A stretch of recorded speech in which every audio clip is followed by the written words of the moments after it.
because there is billions and billions and billions of pounds that is available to us that is good quality, nutritious, could be ready to eat very quickly if we are able to then really kind of work on removing those barriers to be able to access it. I wanted to put up a quote from a grower that's here in the Midwest. They're actually up in the Minneapolis service area, because that's one of the other things that, as I've been doing this work, it's really been impressed upon me as I've spoken to growers, how important it is for them to also be able to take their surplus and put it to essentially what they think all good use, right? They want to eat. They want to eat. This is their livelihood, their blood, sweat, and tears going into it, and they want to feed people. And how powerful it is for them to be able to donate their produce when we're really able to partner with these growers. It's I think an untold story that I like to really highlight is how powerful and meaningful it is for these growers to be able to donate produce. So the reality is, and David mentioned this, there are some very real barriers. We know the supply is there. We've seen it.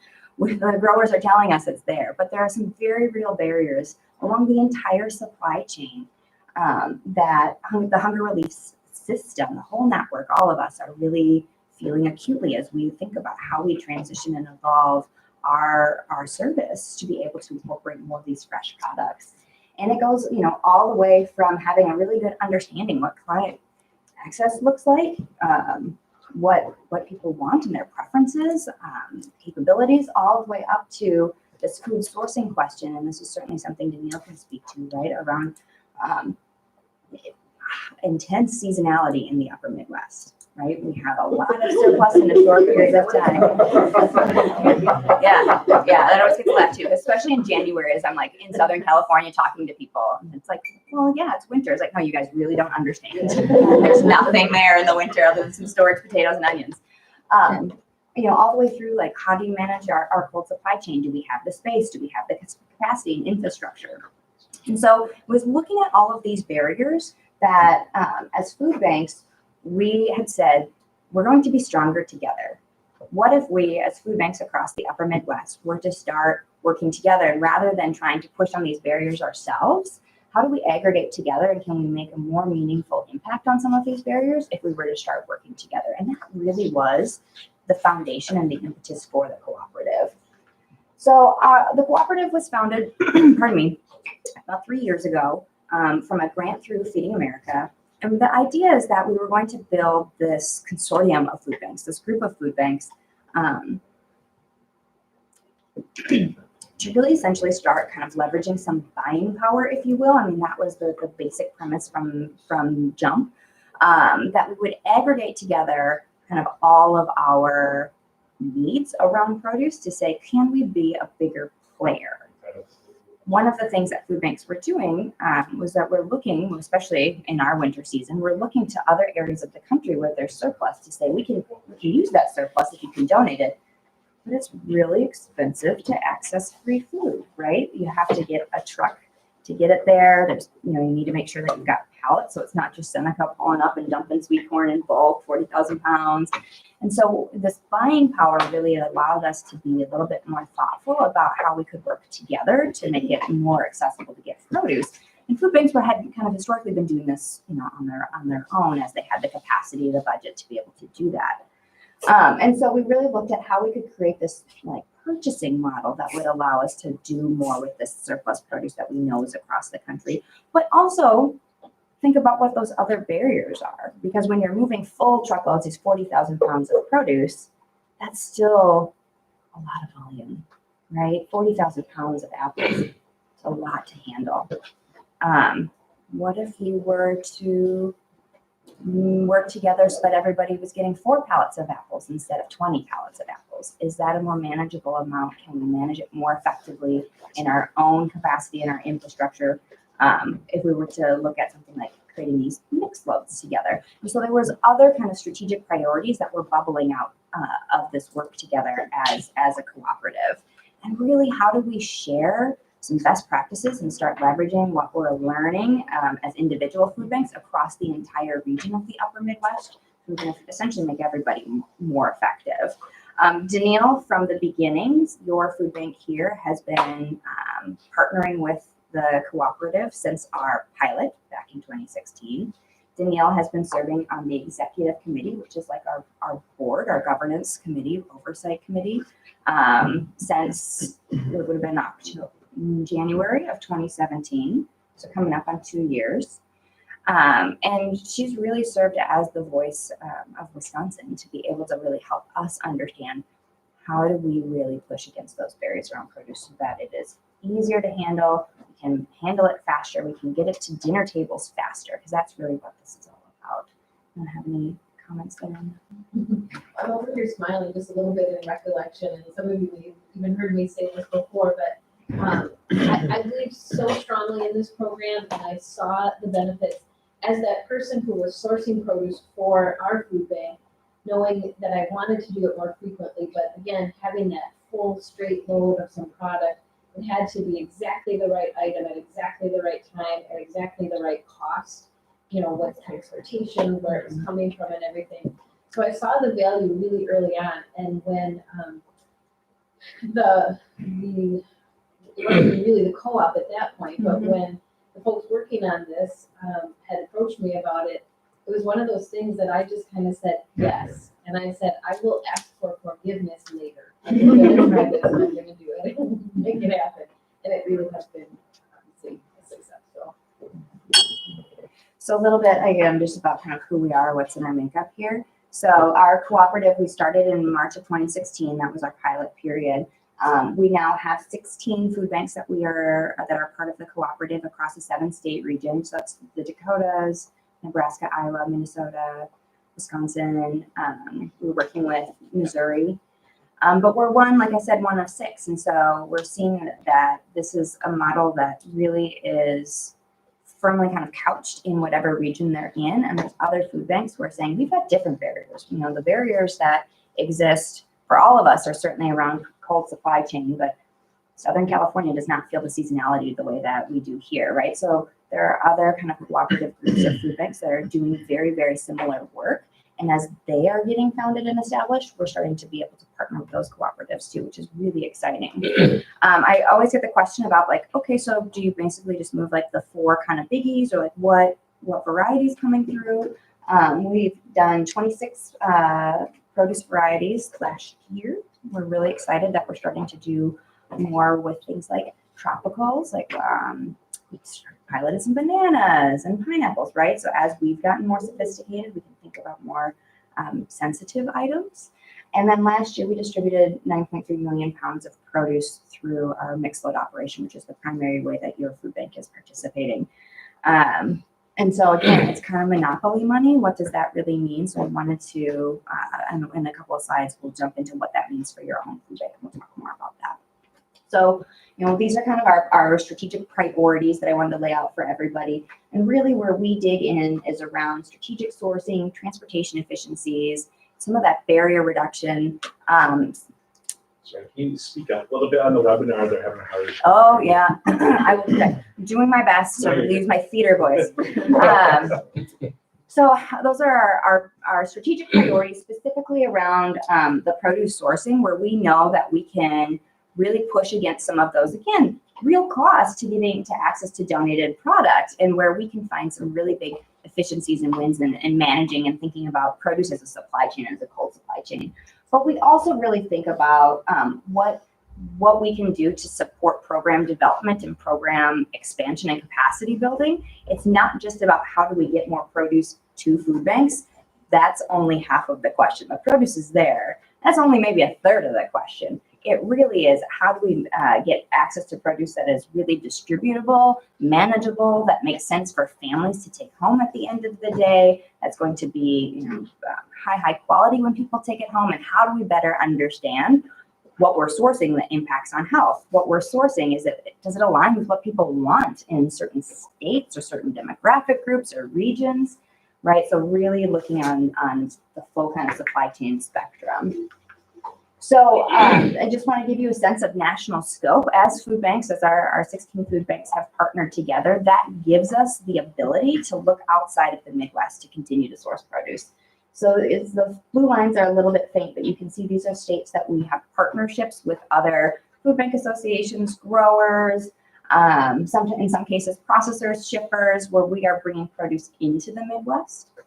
What we find is a lot of food banks have fabulous support in the growing season from small growers that are down the road. Maybe it's a faith community, growing program or community garden. And so we find that some of the produce that we really need to bring into our region has to be a supplement or complement to those items. Things like oranges in the wintertime, pears right now, right? Things that aren't necessarily grown and harvested here in our region, but we know are really desired by people who are taking it home, the ones who are eating it at the end of the day. And so we have this national reach that we didn't have before because food banks are partnering together to be able to find those areas where there are incredible surplus and be able to say, okay, we can bring in a greater volume because we're distributing it to more than just one food bank. So I wanted to highlight what this partnership has meant for your food bank here. And I highlighted Second Harvest Food Bank of Southern Wisconsin. Jeff, I didn't know that we had everybody here from like your area. We can certainly pull some more numbers for you. So if you want it, it's yours. But I wanted to highlight what this looks like in terms of what varieties does that mean, right? So last year, just shy of 1 million pounds were distributed because of the partnership with Second Harvest Food Bank of Southern Wisconsin here in this area.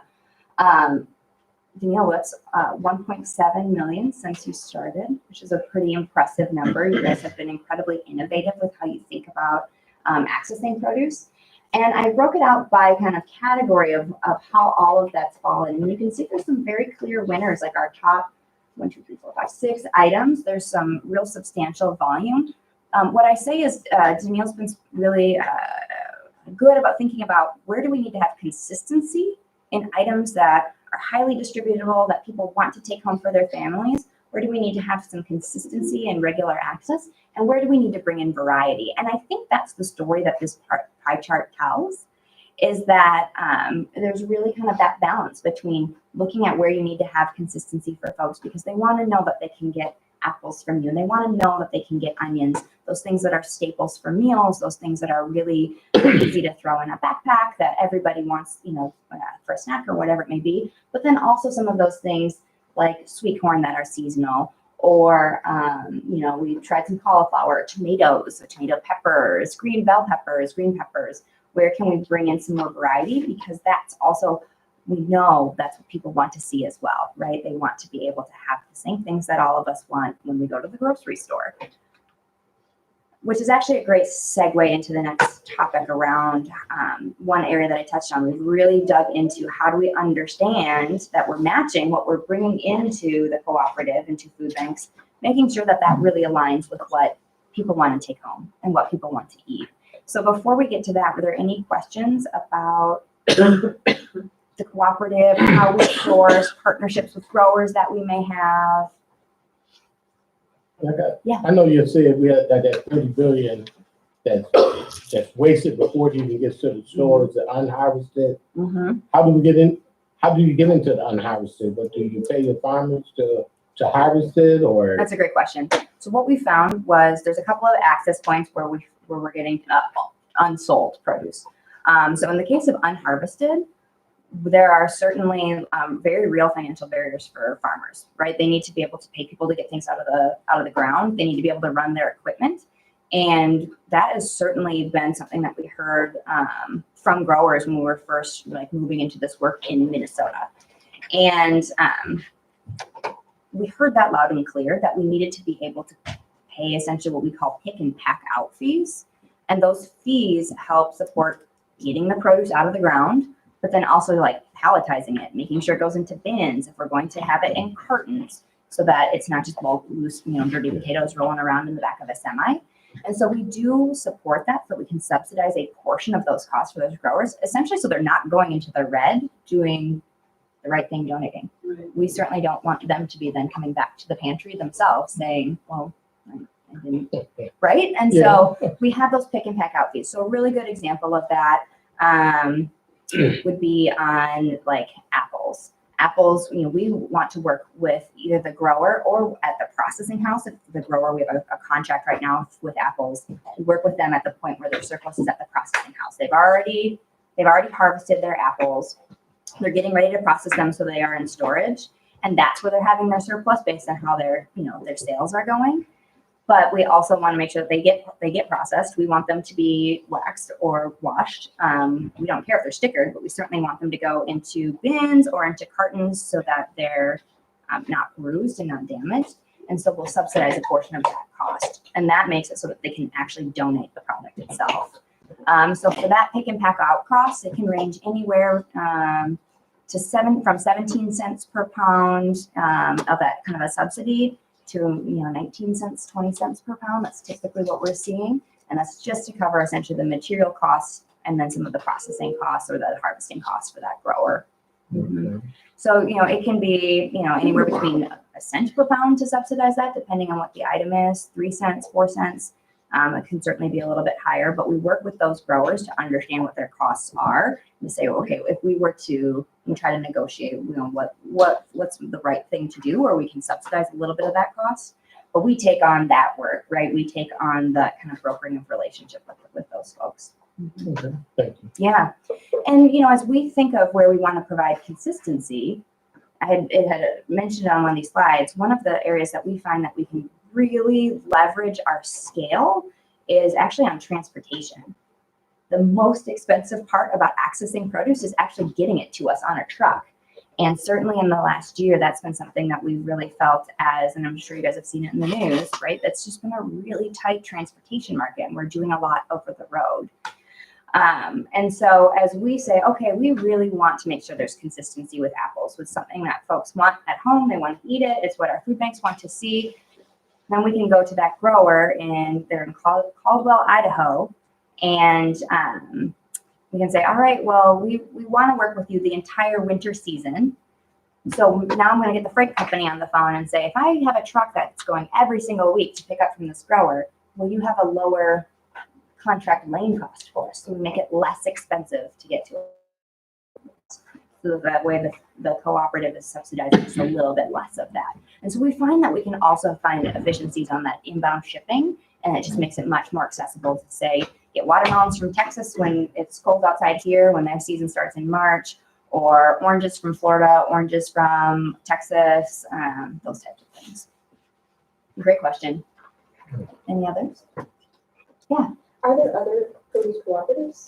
There are, yep. So there's one that's out of the Eastern Seaboard. They're in Philadelphia, and they're kind of covering that Eastern Seaboard. There's one that's in the Southeast region, out of just near Georgia, or excuse me, near Atlanta. Another that's in Texas. Another that's in Southern California. There's one in Arizona. They do a lot of bringing things across the border. If you know anything about that area in Arizona, that Yuma area, they get a lot of things coming in from Mexico. And then there's another one in the Pacific Northwest. And so we found that these co-ops are really popping up where there is a lot of surplus and some seasonality in that surplus, but then there's also a need. So we certainly, in the Midwest, we have a lot of surplus ourselves too, and that helps us partner with these other cooperatives. We have potatoes coming out of our eyeballs, right? We have so many potatoes. We have a really strong onion season here. We have a really strong potato growing season. Those are items that other food banks are clamoring for. I've got hard squash in Minnesota and Wisconsin. You have a lot of hard squash that we're shipping down to Arizona because they don't have they're coming off of their hot season. This would be the equivalent of them, of our January, if you will. And they're saying it's the holidays, we want to have hard squash. And so there's been really great partnerships to say, if it's not eaten here, we want it eaten somewhere. And so that's another part of that work, but that doesn't necessarily impact some of the work that we do here in the Midwest, right? Because that's surplus above and beyond what we can do that we're trying to get to other areas too. Yeah, Great I was question. wondering, what do we have to give to work with the other co-ops out there? Potatoes. Well, Lots and lots of potatoes. Okay. And it's funny because that's one of those items that I thought, that everybody's got a lot of potatoes. Colorado has a lot of potatoes. The Pacific Northwest has a lot of potatoes, but there are definitely regions of this country that are like, please send us your potatoes. Or even agriculturally rich regions that grow a lot of feed crops, or agriculturally rich regions that grow a lot of protein, right? Pigs and cattle. who are saying, send us your produce, we really, really need it. And so that's a big one for us is in terms of our exports, for lack of a better term, is potatoes, onions, and now hard squash, because who knew? Right? I know that's one that I'd love to be able to do more with is get out, cranberries. I think we'll need a little more processing. That's a white whale for me is to figure out some processing around those. It's like, there's something here. Danielle knows. I'm trying. Great questions. From the, Toma Yeah. area. She knows about- Good questions. Any others? Yeah, go ahead, speak to that. That was great. Well, and then you may have a slide about this. We didn't confer ahead of time. But so Teresa was mentioning some of those pick and pack out or PPO fees. And I thought it would just be a good time to reiterate that the produce that was provided through the co-op and through this grant is at no cost to our pantry and food shelf partners. So again, even though we have some of those fees in addition to freight and things like that, we want to make sure that that is something that you all can take full advantage of and not have to worry about your budgets in that way. Obviously, you have other things to worry about on the budgets that involve produce, like electric bills for your coolers and things like that. But hopefully there are some grant funds that cover a lot of that, and for us that is the case as well. So we are able to, and again, it's been a wonderful story to tell donors. So we have a lot of people jumping on board and helping us with some of these costs. So again, there are some costs, and we want those growers and those pack houses to be able to sustain this relationship Yes. with us. Some of them would gladly do it for free once, and then at that point, then it's a struggle for them. So we want to make sure that that's something they can continue to do for us, but making sure that it's always at no cost for you and your guests. And that's a really good point, right? It's also about how do we make sure it's a sustainable relationship, because we want to be able to continue to build. We know that produce is there. We don't want to go to a landfill, right? It's only healthy when it's eaten, and we want to make sure that it gets to dinner plates. Yes, please. How do you address the need to get the product into the pantries as a quality product and not on its last legs? Yeah, that's a really great question.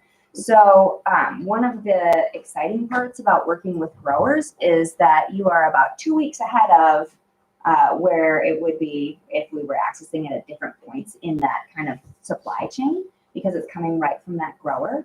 And then we and my own colleagues, we take on the work of doing quality assurance for everything that we're sending through so that we can ensure that it's got a longer shelf life. So for example, right, what would be a nice perishable one, that we... Pears. Yeah, pears would be a great one. So pears, we are working with those pears at the point that they've essentially been harvested or they're coming out of their storage houses. And we have invested in our own cold supply chain so we can keep those at that ideal 32 degrees, which is how they're shipped, how they're stored. And then we're doing the quality assurance checks when we receive it before we get that then over to the food banks and before we ship that out. So we've really dug into how do we really invest in quality assurance around that produce. And I've got a colleague who's out there for every fourth pallet on a load is doing random spot checks just to ensure that we're really being thoughtful about how much we've got to step, right? Like how much life an item needs to have before it actually gets to a family. All right, so we'll jump into understanding preferences. Like I had mentioned in our overview, one of the things that as we were really starting to do more sourcing and do this collaborative sourcing, we felt it was imperative to understand was making sure that the food that we were bringing in through the cooperative was food that families wanted on their dinner tables. And so we took on a consumer insights project in partnership with General Mills, who are headquartered out of Minneapolis, Minnesota. And we partnered with their consumer insights division. They did a year-long pro bono project with us. And we said, we want to better understand, what do people want to be eating? What are the barriers to access? Are we getting the right things? And they were fabulous to work with because this is what they do for their product lines, right? This is the consumer insights. This is the work that they do. And so they helped us design a survey and really analyze the results that I think were important for our food bank to understand. There were a lot of things that came out of that work that I think when I presented this to other pantry partners were like, yes, we know this. But it was really important for us as a food bank to get some of this quantified and to be able to share this with our funders and with other folks who are supporting this cooperative. So we don't need to get into the whole survey design or the demographics, but I wanted to put up a little bit of information about how we designed the survey to really demonstrate that this was a representative survey for us. We had more than 1,300 respondents across our entire service area. And we were very intentional about which pantries we worked with through rolling out this survey to ensure that this was going to be representative of our demographics, right? We had a little heavier concentration in the suburban, urban areas than partners in our rural areas, but we had to make sure that it was all weighted. So our rural partners, that they had kind of the right representation in the sample size. We made sure that we had the right representation across ages, right? So we really invested in making sure that this was designed with that consumer insights in mind. Pantries are a critical access point for produce, and we all know that intuitively, but it was very eye-opening to see that for 60% of those survey respondents, 60% of their survey respondents were getting half or more of their produce needs through their pantry. When I first saw this data, and this is tiny here, this about 25% is this box right, or this column right here, about 50%, 75%, 100%. It was like, oh, okay, 40% are getting about 25%, a quarter of their produce needs met through the pantry. But then it was that aha moment of, but that means more than half are relying on the pantry for the majority of their produce needs. And that really has a strong intersection with health outcomes, with child hunger, as we saw that, in the data. And this was across our entire service area. It was an important one for us to really highlight why we're investing in produce. What we found, there was some kind of key themes that came out of this survey. Top barriers, if you will, for why people weren't taking more produce with our pantry partners. 84% are saying they wish they could go more frequently. That was across our entire service area and across all of our demographic groups. 84% were saying, I'd take more if I could count more. I want to take more. We also really wanted to dig into understanding, if there were barriers around transportation. So I just threw this up there too. 1 in 5 of our survey respondents were taking public transportation. The rest were either ride sharing with somebody in their household or a family member, or had their own form of transportation. 85% of our survey respondents said they preferred fresh produce over canned or frozen. Now, we did have a really nice group of respondents who had some very clear themes for why they would prefer canned or frozen around preparation, convenience, storage. But this one really jumped out at us, that 85% of our survey respondents wanted that fresh produce. They wanted it on their tables. And it's often the thing that comes out of the budget when things get really, really tight. But they also told us that the lack of freshness, and not the state, but the condition, to your point, was a top reason for not taking more produce. And so that was another one for us that we really needed to think about what that meant for our supply chain and how we handle produce and how we invest in that quality assurance. And then the last one was, it really came through that variety was an important barrier, or lack of variety. More than 70% of our survey respondents wished that there was more variety offered when they visited their pantry, which I thought was very important. We also had questions around preferences. I wanted to throw this up there so that you guys could see what of those kind of top 10 items. We had a long form, essentially check the boxes question, and it was list your top 10 items that you wanted or that you'd like to see at your pantry. What was really interesting was that many people went well above the 10 items. And so it was really great to get that feedback too. But there were some really, clear winners that came out of this. People want to see canned fruits. They want to see apples and bananas. They want to see berries, but they also wanted to see staples, onions, potatoes, And again, I think for all of us in the room who are especially doing this work in the community, there's just nods to this. You're like, yeah, this makes sense. This is what I'm hearing from folks. But what was really great to see, and actually not surprising in the slightest, and the Consumer Insights Group was saying it's not surprising in the slightest, is it mirrored national grocery preferences. So this is a 2018 survey that was done by the Packer around Fresh Trends, that is a grocery industry organization. And what we were seeing for top fruits and top vegetables in terms of people who had purchased produce in 2018, that they were saying were their preferences where they actually made purchases in the grocery store. Bananas, apples, strawberries, oranges, right? Potatoes, onions, tomatoes. That's what we saw in our survey responses. It's intuitive, right? We know that makes sense. People want the items that they would have at the grocery store, and they want to be able to access it in a way that they would if they were going to the grocery store. So certainly there was some action that has come out of that. Oh, is there a question? Oh, yes, please. So any amount of education on the floor for items that are not as popular as potatoes kind of goes for naught? I wouldn't say that, because there is that piece where people were saying that they wanted more variety. So where we were really kind of pulling into that data, and we worked with the Consumer Insights Group to understand if 70% are saying that they want more variety, but there's some real clear kind of areas where there's strong preferences. How do we hold that tension? Like, what do we do with that?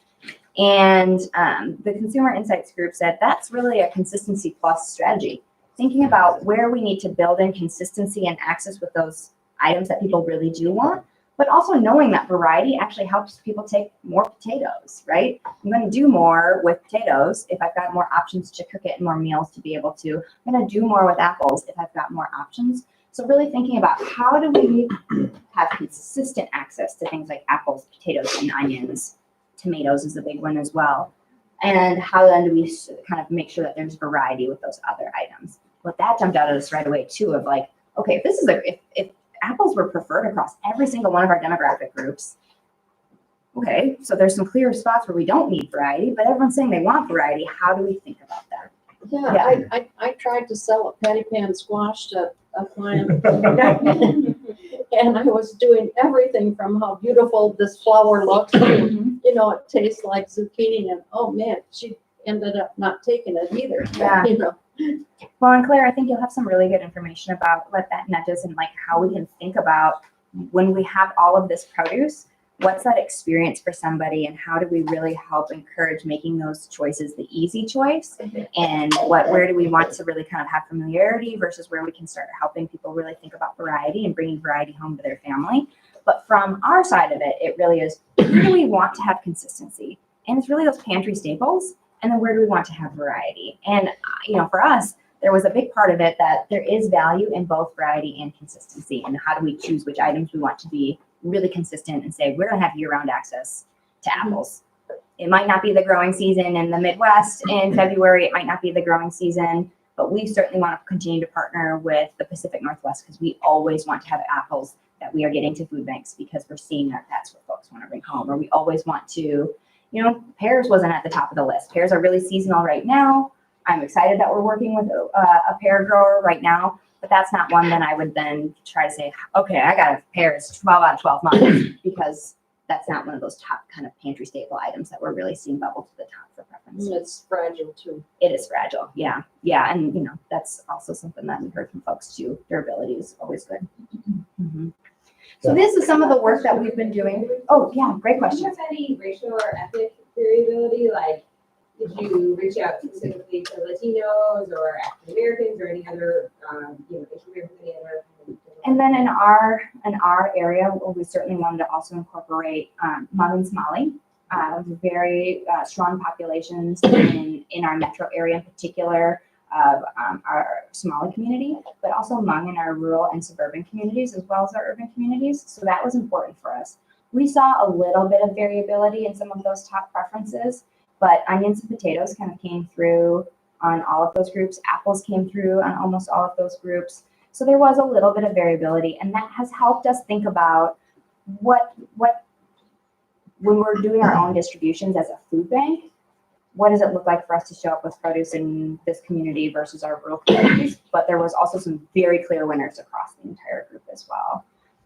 We also had developed a strategy, and this is not on here, at our own food bank, to think about, do we need to be the ones as the food bank really working with these items in bulk, or how can we better connect some of our pantries to farmers markets to be able to access the more culturally specific foods, like bok choy was a big one that we heard about. And so that also helped us think about, like, where does the food bank play, and then where can we really enable more connections in the community? So that's a great question. Mm-hmm. Please. I just wanted to address what she was talking about, and perhaps someone else will be talking about this, but I know what they say for children, and I think this is probably true for people of all ages, is just continuous exposure. I mean, for kids, they have to try something maybe 10 times or be offered something 10 or 15 times before they'll even try it. Yeah. And then I know when I was growing up, broccoli and cauliflower were like new on the scene, especially where I was from. Yeah. And my mom kept serving them, and finally we ate them. But I think it's the more exposure you have and the more times you're offered and you try it. So I think it's just persistence and encouragement. Well, and certainly what we've seen, and Claire, if I'm stepping on your toes, give me the shepherd's crook. But we have an organization in Minnesota called Super Shelf doing very similar work around edges. And what we've seen is that variety together with the staple familiar items, right? People are going to take more when there's more Like cauliflower with cheese. Cauliflower with cheese maybe, but right, like there's other vegetables that we could, or how can we bring in herbs, or how can we make potatoes more than just something that you're throwing in the oven? So there's other fruit and vegetable kind of ways that you can present things together that really help people take more for their family and get excited about some of those other items. So Claire, I'm sure you guys will be jumping more into that. Yeah, I got to figure on that. Yeah. I know I've changed the way I've ordered food because I used to, and vegetables, because I used to I started off ordering what I like, I start with that. And then I needed some variety because I don't like a lot of stuff. And so I started ordering some other things. And some of the things that you get from Second Harvest, sometimes they'll send you recipes with it. And when you got recipes with something, when people start asking you about it, you already read the recipe, but you say, well, you can make this or that or something that. And then I found out I get quite a few Hispanics that come through, and they know every fruit and every vegetable that comes through. So I talk to them, and they tell me what you take this in. You can use you got something like Kamados. I think they look like, I think they're Japanese tomatoes or something. I had no idea of what, but the Hispanics tell you to use it and what you can use it for. And then once you talk to some other people, they hear them talk about it, then other people pick up on it.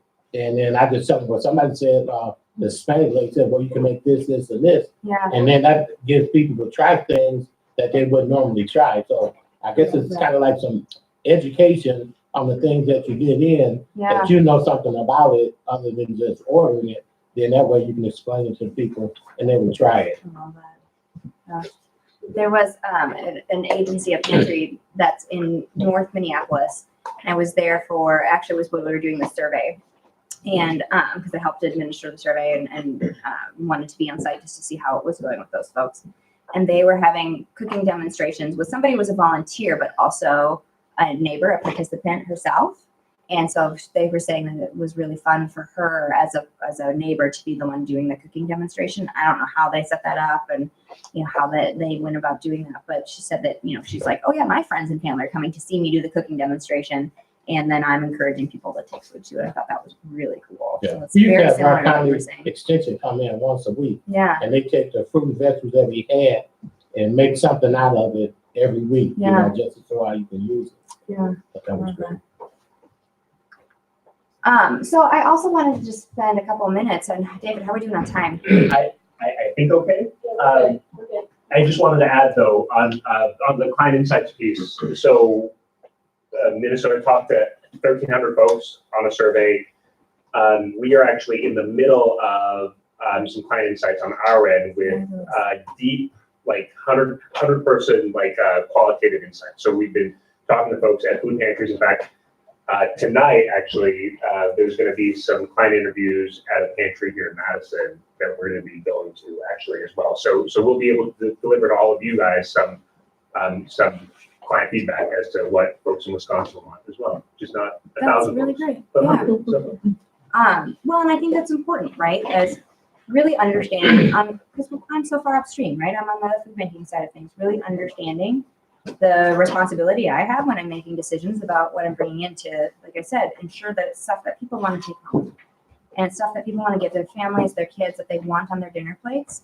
And so this was really important work for us to understand. And where we're really digging in from the cooperative perspective, again, is where can we really kind of push for consistency around those real popular, kind of high demand items, and then where we can continue to provide value with variety, and what are those items where we really want to prioritize or grow our relationships that I want to really invest in to make sure that we have that consistent supply of whatever the item may be. Well, so the last kind of piece of our time together, because I do a lot of quality assurance, because I do a lot of that work around produce, I get a lot of questions from folks around like, what is this that I'm seeing on my apple? Or what is this? Help me understand if I'm doing more with sweet potatoes and I'm seeing this thing, like, is this good? Is this not good? Like, whether it's donated produce, how do I work with this stuff? And so I wanted to spend a little bit of time on some of the top produce items where I'm getting questions. And this is really just more a dialogue of like, how do you know if it's good or not? Like, what are the common things that we see with apples that are coming through the hunger relief system? And so we can spend some time just really digging into that. This is super participatory. Ask your questions, right? This is a chance to be like, I saw this thing this one time. Because that's usually, I think, where we get a lot of value as a group when I'm doing some of this type of work with other food banks, is just being able to learn from each other in terms of some of the ways that we've been handling produce or how we can think about how we're handling produce at our pantries. So apples is definitely one that I get a lot of questions on. And you saw it even in the pie chart. One of the reasons I get a lot of questions is because we do a lot of apples through our cooperative. It's an item that people are really excited about having and being able to have offered at their pantries, but that means I get a lot of questions about apples. And one of the biggest questions that I get about apples is specifically around just cosmetic blemishes. One of the reasons apples are donated in the United States is because of cosmetic condition. Consumer preferences at the grocery store are really looking for that perfect sized apple, perfect shape, no kind of that russeting, and I'll point that out here in that second picture. There's really looking for a perfect apple, but not all apples are perfect. And so we get a lot of donated apples that are too big, maybe a little too small, a little misshapen or sideways. Maybe they have a little bit of kind of some of the quirkiness on the outside, and that's a big reason why there's donated apples. In fact, I frequently will get apples that are stickered, washed, in beautiful condition, but are just slightly too large or just slightly too small based on those kind of specifications around what's considered a grade 1 apple. And so that's a big one that I get, is just, is this a cosmetic blemish or is this a bad apple, and how do I tell the difference? In this picture here, I get a lot of questions about russeting. And you've probably seen that there's some varieties that you can get from the apple orchard when you go and you pay to have that experience, that are bred to have that kind of harder texture that grows on the outside of the skin. That just simply comes from a really wet, cold spring when the blossoms are forming on the trees. And it's 100% cosmetic. This is a beauty is only skin deep thing that we hear a lot about. And so one of the rules of thumb that I tell people is, if you see something on the apple that you're like, I'm not quite sure, is this cosmetic or not? Cut one open. If it goes into that white flesh, now we're talking about some decay. But if it doesn't, it's just a cosmetic blemish. We'll frequently also see things from apples or any other kind of blossoming fruit, especially if it's a vine blossoming fruit, where you can get a little bit of dark patches or spots on the bottom. It's just calcium. A lot of calcium in the soil that spring. You see it a lot on even tomatoes, bell peppers. So some of those calcium deposits essentially. So there's a lot of feedback around apples that I give folks of like, just cut it open and take a look at it. If it's just isolated to that skin, it's just fine. It's a cosmetic blemish. You can see some of on that top picture.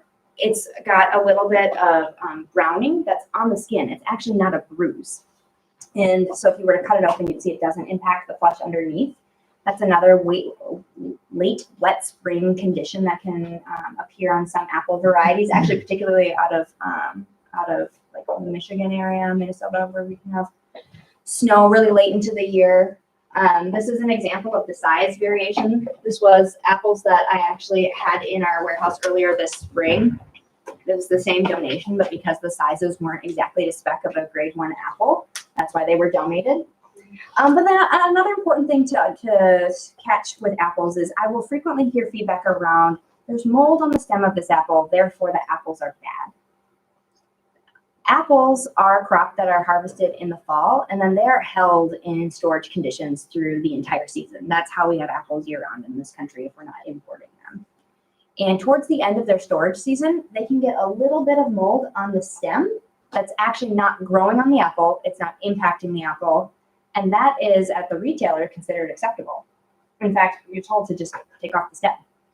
So people are like, okay, no, that's mold. I don't know how I feel about that. How do I know if it's good or not? You'll see it's just real fuzzy.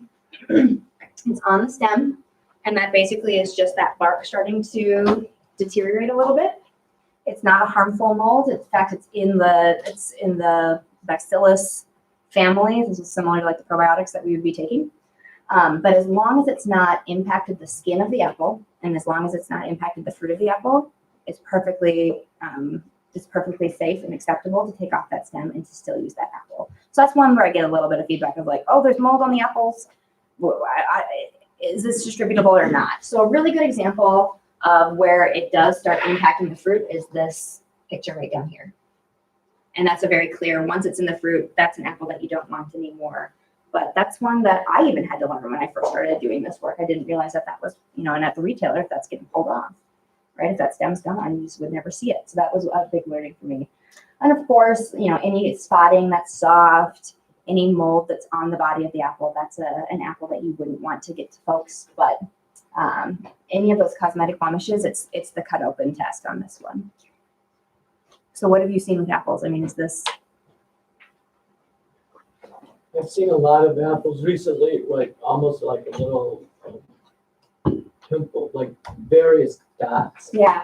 Yeah. I'm wondering if that's what that is. It's almost like a tiny little scab that's raised, right? And it's a little bump, that kind of corky texture. Yeah. Yeah, so that's part of russeting too. You can see it as in this picture where it's kind of webbing out over the apple. Sometimes you can get those little spots, and that's acceptable too. Yep. Yeah. I was just gonna say that it may look like rusting, but I think also on apples, a lot of times we can see hail damage. Yes. And again, that does not long-term affect quality. What does that look like? Hail damage. It can look like scratching. It can look like scarring. So when the apple is really immature and its skin isn't quite as thick, and I mean, apple skins aren't that thick, but when it's real thin still, it can look like kind of scratching, scarring, or that kind of webbing that can show up on the outside of an apple. You can see the same thing, not even from hail damage, but if it was just an especially stormy spring, there was a lot of rubbing on those trees, you can get a little bit of scarring on the apple just from essentially that friction. If it was real stormy, if there was a lot that are, you've seen apple trees, right? They get these big clumps. They can rub together if it's really windy spring. Mm-hmm. And it does look very similar to russeting, you're right. And what it essentially is just a little bit of scarring on the skin. Mm-hmm. So what you are saying is that, like in a food pantry, any of those 4 pictures on the bottom, when they vary in severity, Mm-hmm. are unacceptable to distribute. Those ones would not be distributable. What you're not seeing in this picture here is that's really soft, right? Anything that's going to be soft like that. So I'm thinking, we have apples that have minor, and blemish isn't even the right word, like a nick in one spot, and that is not something that I would throw out. If we threw out everything that had a nick or a spot that you could cut out and still eat 95% of the fruit, we would have nothing. Well, and minor bruising, right? And so that's, I think, maybe a really good point about this one right here. There are people who are like, well, if it's bruised, do I toss it out because it's got a spot? What you're really looking for some of those deep spotting is that it goes deep into the apple, right? And it's going to be, we kind of jokingly call it the rule of thumb, right? Like you really can push into that softness. It's not just a bruise. If you can really kind of the flesh is deteriorating and really put your thumb into it, then you know that you've got rot. Versus a bruise, like we consider bruise absolutely something that somebody could cut out and consume. So that's, it's hard to see that in a picture, right? But if you can really get your thumb in there and it's more than a bruise, that's a sign of decay that we wouldn't want. But bruising, we distribute that. We consider that edible still. As long as it's not major bruising, right? We don't want to send something out that's totally mush. But minor bruising, minor nicks, absolutely. And there's always applesauce. Mm-hmm. And there's always another way of preparing it. Oh, absolutely. Absolutely. Yeah. What you're really looking for is some of these really deep, deep, dark signs of like rot, or this right here, this bacteria that starts growing in the bruises, that we absolutely don't want. That's that lovely blue. I mean, you all have seen it. You know when you see it. The next one that I get a lot of questions about is bell peppers. So because it's a flowering fruit, we see some of the same examples that we do in apples of that calcium on the bottom. I'm sure you guys have seen it in your own home gardens or from a farmer's market. You get these tiny little black spots at the bottom. That's really common. That's really common in tomatoes, in bell peppers, and it truly is just because of calcium. A couple of reasons why we get a lot of bell peppers donated or why we have access to it. One is what I call the Christmas pepper, the two-color pepper, because red peppers are green peppers that have matured in color, and they don't always mature entirely into that fully red pepper. So that might be a red pepper that was going to be sold as a red pepper, but now cannot be sold as a red pepper because it's still a little bit green. I get a lot of multicolored peppers that are just as sweet as a red pepper. They're mature, but they weren't that full, deep red. That's, again, kind of a consumer preference at the grocery store or the retail kind of place where we'd be buying peppers. And so we get a lot of those that are donated because they don't meet some of those grade 1 standards. Peppers is another one where you can see cosmetic blemishes. They might have taken on water a little too fast if it was a wet spring or a wet summer. You can get a little bit of that cracking in the skin that'll scab over. You can get another one where you just get a little bit of that, any friction that would cause any damage to that really delicate skin early on. You can get some of that scarring, cosmetic blemishes. Still very consumable, but another reason why we get peppers donated. And then this picture, this is my colleague, Eric. He is like 6'4", so that's his hand for scale, how big those peppers were. They were enormous. They were the sizes of softballs, because you can get a lot of really big peppers that are too big. I mean, isn't that wild to say? Too big to go to the grocery store. So this is a real common reason why we are getting a lot of peppers donated. So, we are very, obviously, multicolor is just fine. They're still ripe. They're still very sweet.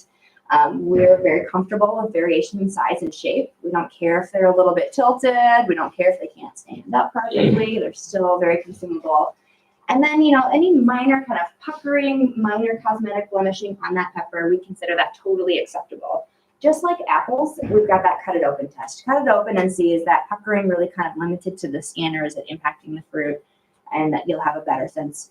But with peppers, it's really obvious to tell when they're really withered, right? And that dehydrated, their cells are starting to break down, versus a little bit of cosmetic blemishes. You still should have a firm pepper. You should still have a nice crisp when you cut into it.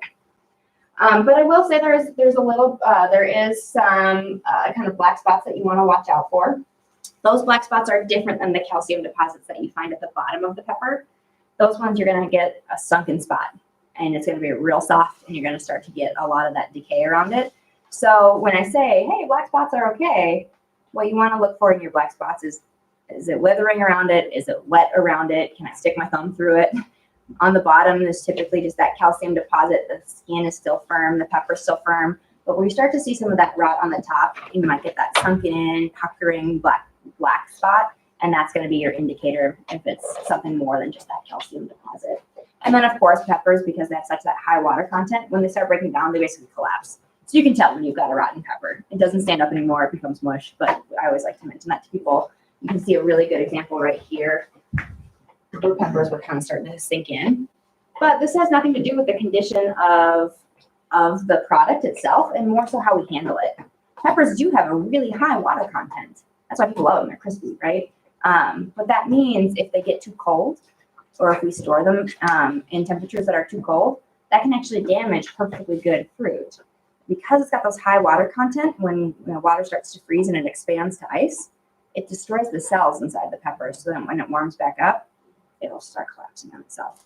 So that one has nothing to do necessarily with, oh, is it rotting, so much as it probably got too cold, and making sure that we're being real thoughtful about that.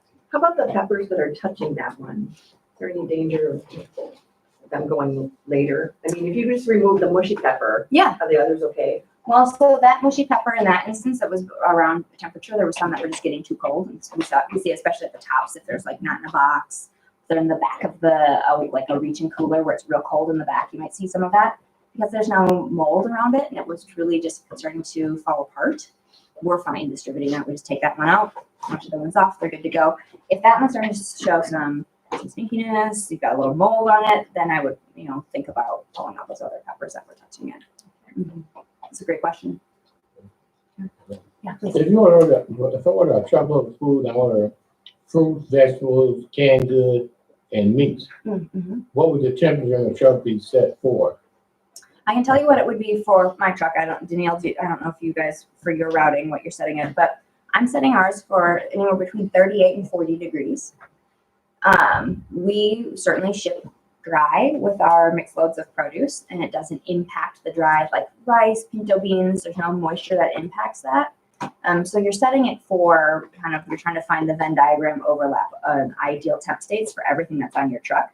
Usually I'm not worried about temperatures and what we're setting that and impacting the produce unless it's more than about 8 hours on the truck.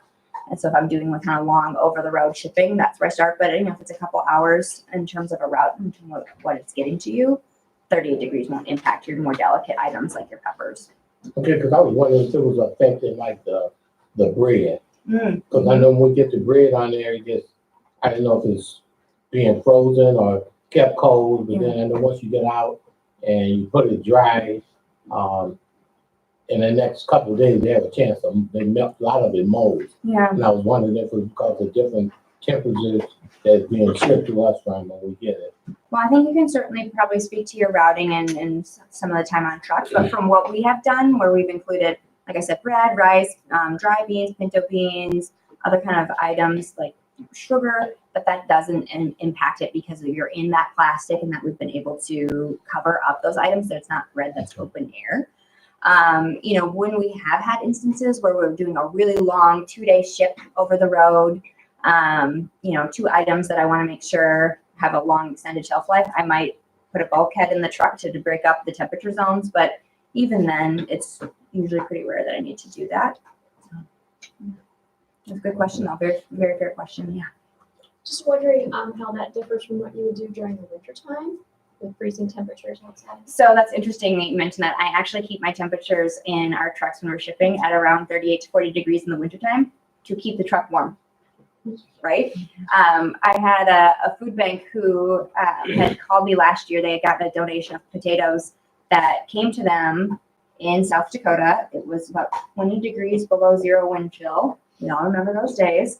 And the refrigerated unit didn't turn on. And they're like, are these potatoes still good? They're kind of frozen on the outside. What happens if I bring them back up to temperature? And they certainly saw some losses on the potatoes that got too cold and that froze on the outside, those perimeters of the truck, which is devastating, right? When you get that donation, you don't want to lose any of it. Because the reefer wasn't turned on to keep them warm enough. And so we do keep our reefer units set all year round at 38 to 40 degrees. Yeah. Yeah, I know. In theory, it's like, oh, if it's cold outside, maybe I don't need to run this. It's not like you're throwing groceries in the back of the car. Good questions. Other questions about peppers? So sweet potatoes is another one that I get some great questions about. Because sweet potatoes, being a root vegetable, have a little thinner skin than our russet potatoes that have been cured and have that nice papery skin on the outside. And so one of the biggest things that I get questions about is size variation. Is this small sweet potato immature? Is it still good? Get a lot of questions around cosmetic blemishes on this as well. Just that thin skin can lead to some peeling. And I'm sure you guys have seen on sweet potatoes this scenario right here, where there's just been a little bit of a drag on that sweet potato for whatever reason. It rubbed against another potato, rubbed against the side of its box, and it skinned it just a little bit. Is that potato safe to eat or Interestingly enough, potatoes, sweet potatoes are a vegetable that have naturally occurring latex. I don't know if you've ever kind of taken a sweet potato with your thumbnail and did one of these, but you start to see just a little bit of that sheen, or when you cut it open in half and you start to see those little beads of moisture. It's a naturally occurring latex that serves as a protective barrier. So sweet potatoes are actually pretty durable in that if they get skinned like that, they form this little barrier. It seals itself off, and it's totally safe to eat. I mean, we eat sweet potatoes all the time, right? It's totally safe to distribute. So that's one where you might see a potato that's cut open to the flesh, and you're like, is this a nick that's going to be safe or not? 9 times out of 10, as long as there's not anything that's growing out of that nick, you're doing just fine because it has that protective mechanism built in, which is actually pretty cool. Now, we got some like a month ago, it was in plastic. It was Oh, yeah. wrapped in plastic, and about 4 days later, I was going through them, and most of them had a mold on them. Mm, So we had to go through and throw most of them away because, I mean, they was perfectly looking. yeah, When we first got them in, they were great. yeah. And some people had ate some and said it was really great, but then like 4 days later, they all, just about all of them had this white mold spot on them. Yeah. And so I just took them, I went through all of them, and I was surprised they had it because they had that plastic all over it, but it molded. Well, so I'm sure you guys have seen even like cucumbers coming in those like plastic, they've been Yeah. shrink wrapped. And that's to prevent moisture loss. So that's something that we see with potatoes and sweet potatoes too, or even your cucumbers, is that they get dehydrated. They lose moisture pretty quickly. Because they have a thin skin compared to potatoes, you see this a lot with red potatoes too, they just get that slight rubbery texture. And all that is a sign of is that they've been losing moisture. And so it's still consumable. It's still nutritious when it's slightly dehydrated. You certainly don't want to be able to bend it in half, right? But you start to feel that texture and people are like, is this going bad or not? And it's like that rubberiness is just a sign that it's been losing moisture. Probably, didn't have something covering the bin or whatever it may be. But So should they be refrigerated or something? Is that? So we keep these, we do put these in a refrigeration and closer to about 55 degrees. That's their ideal temp. So when we ship it on that truck at 38 degrees, it's rarely long enough that it's going to start impacting them. But because we're storing ours a little bit longer, we try to keep them in the ideal temp zone. Once they're with you, we would want to put them out dry for folks and display them, right? And have them out dry for people. Yeah. Yeah, and that's what we did then, but we have our pantry on Thursday. Yeah. So then Thursday morning, we go through everything. Yeah. Because 2 days before, it was great. But then on Thursday, most of them had a mold on it. And isn't that heartbreaking when you're like, no, Yeah. we were excited about these. Yeah. We refrigerate ours that come in plastic, but we don't refrigerate the ones that come without. Okay, so one comes in plastic, you refrigerate? Okay, And you find that really extends the life for it. Yeah. okay. That's what I was Do you guys wondering. do a lot with? Well, our pantry is really warm.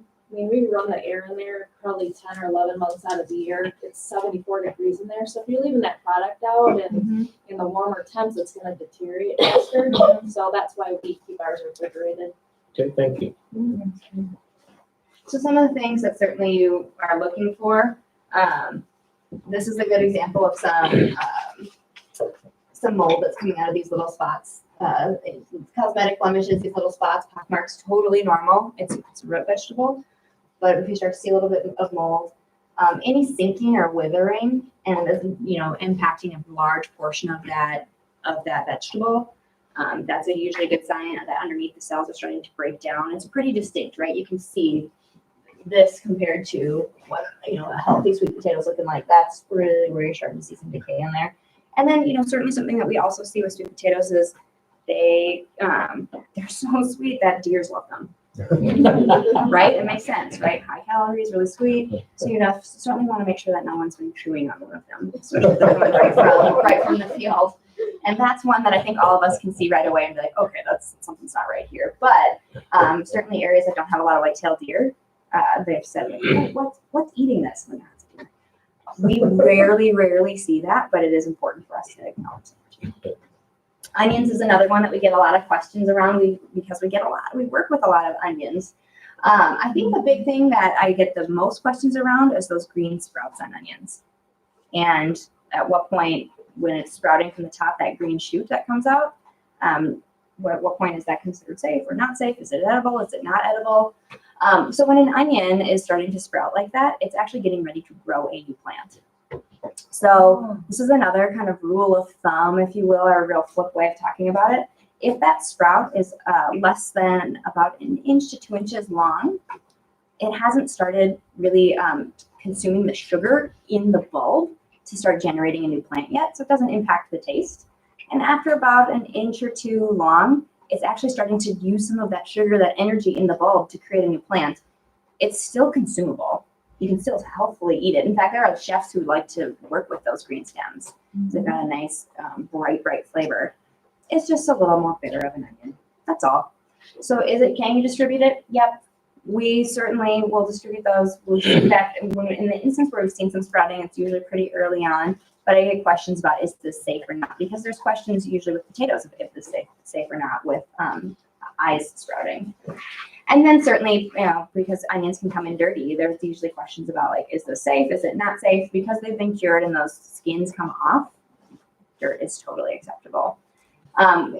Everyone's seen and smelled a bad onion before when you're starting to see, it's called water staining, when those cells start to break down and it looks real soft and looks real mushy again, just high water content in there. So as those cells start deteriorating, it's gonna look like it's got like a wet spot. It'll be mushy, you can definitely tell. But the sprouting is the big one that I get questions about.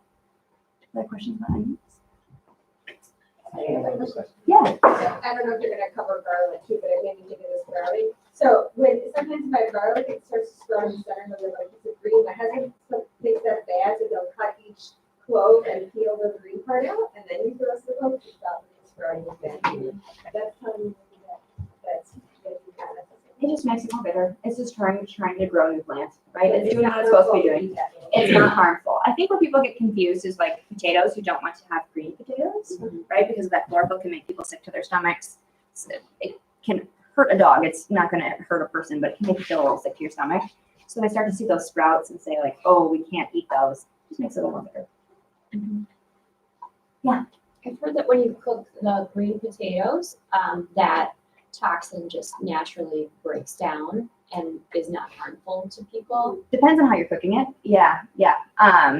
And certainly I think there's a difference between like there's a green spot on my potato and the whole potato is that dark green and got a lot of that chlorophyll in it. So, it's not going to hurt anybody, but it can make you a little sick to your stomach. Some people are more sensitive to it than others. We did a lot of research around green potatoes a couple of years ago. And that last one is potatoes. And so this our little joke around potatoes is the eyes have it, because we get a lot of questions, especially from volunteers, around like, this has an eye on it. It's starting to sprout. It must be a bad potato.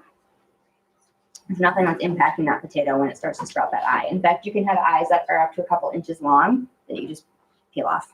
And we do get that question as we have volunteers who are right used to seeing potatoes without eyes in the grocery store, or maybe they learned from their families that that's when you throw out a potato.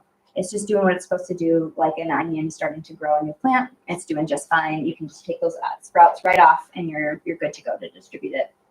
And then certainly, we get a lot of weird shaped potatoes. Thrivent is in this area, right? Thrivent Financial for Lutherans. They did a big repack. Their logo is a heart, and we had all of these. Wasn't intended, but all these potatoes that were like double sprouted that looked like hearts. I thought it was a riot. We totally meant to do it that way. But we do get some weird shaped potatoes because that is a big reason. Not only because we're a huge potato producing region in the Midwest, but just because things aren't the right grade or aren't the right spec for grade 1. And so the weird ones, totally acceptable. There's nothing wrong with them. And what we're looking for with potatoes is, the picture's a little washed out here. We're looking if that whole potato is green, if it's really through the entire potato, it's not a spot that you could cut out. That's one that we would say, probably not. Any signs of insect damage, or the big one is that withering. The other question I get frequently about potatoes, and I mentioned this with the sweet potatoes, is they're starting to feel a little rubbery. Are these okay? And all that's a sign of is a little dehydration. It's still consumable. It's still nutrient dense, right? It's still high in potassium.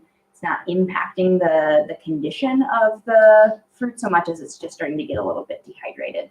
And that was a big learning curve for our own food bank and understanding how we can support volunteers and how we can help kind of sort those out. We were throwing away food that was, or composting, can't say throwing away, food that was still consumable. And because we do so much potatoes, that was a big aha moment for all of us to say, nope, we want to make sure these get eaten. They're just a little bit dehydrated. So those are my top 5 where I get the most questions. Any other questions about other fruit items while I'm here with you? Size of the squash and zucchini. Some come to a point where they're almost like a baseball bat. And my idea is that it's not any good. At that time, it's very woody but is it still? It's still consumable. That's going to come down to preference for folks, because you're right, there is a point, especially with some of those fruit like zucchini, where they become so large that they just aren't quite as sweet, but they're still consumable, they're still nutritious, they're still worth distributing for folks. Absolutely. Yep. Good question. On these greenish potatoes, is it okay to, even if you peel the skin off, or, Or cut off the spot. oh, okay. Yep. So even though they're not right on the skin, Yeah, the so inside is gonna be okay. this one right here, but you can't tell, and I should have had a lengthwise photo of this. The whole potato was green all the way through. There was no way to just kind of cut out that piece, the whole potato. That comes from not enough exposure to light. I mean, and these are a storage crop. So you're gonna start to see that some of late in the season, not enough exposure to light. Sometimes it can, be a little bit too much exposure to light. But what we typically see is not enough. Can I add one too? Please. I'm gonna get closer because David told me to. We're just about at the time of year where we're gonna see citrus again, and Teresa did an awesome job last year doing a video. She does videos, and if you haven't seen those, I think we've tried to post them in our on our website or Agency Connect newsletters. But if you're starting to see citrus from the food banks through the cooperative or what we're getting direct from growers, I know I'm working on one right now specifically for this UHC grant. They may not be perfectly oranges, they may not be perfectly yellow grapefruit. That what you see at the store, what you're used to seeing is often, it can even have a dye on it. Interestingly enough, but if it has green, it may be what is called juicing grade, and it is still very, very sweet and excellent for eating. And in some cases, those juicing grade oranges are actually sweeter because they're grown and intended for juice. They're typically Valencia orange, which is really high in sugar content, versus the navel oranges that we would have for like regular eating in that 5-pound mesh bag that you bring home from the store. But the thing about juicing grade oranges is they can get sunburn and it doesn't matter. They can get windburn or that friction, and it doesn't matter because no one's going to see those peels. And so when we start getting surplus of those juicing grade oranges, especially out of Texas, they're really sweet oranges, but they can look different than what they look like if it were ready to be displayed at the grocery store. And Danielle is right. Most fruit and vegetables are getting food safe, a little bit of a wax to just help preserve that. In the case of the oranges, sometimes it can be a little bit of a dyed wax to make it look oranger than what it actually is. And so that was a big learning curve for us too as we first started getting into the world of juicing grade oranges, but they're so sweet. They're so good. Typically, will they have more seeds? The Valencias can have more seeds. It depends on their stage of maturity at which they're picked. Yep. If you do see a one that is hard, then obviously it's hard, then that's one that I would. Yep, because a hard orange, and it'll feel like a baseball because I'm going to give to it, that's an immature orange. But when you can start to kind of feel that there's softness inside, that means it's developed all the water that it needs to in there. That's how you know it's good, regardless of what it looks like on the outside. Yeah, that's a good call. I noticed that like some of the food banks that they store bananas, refrigerating them always.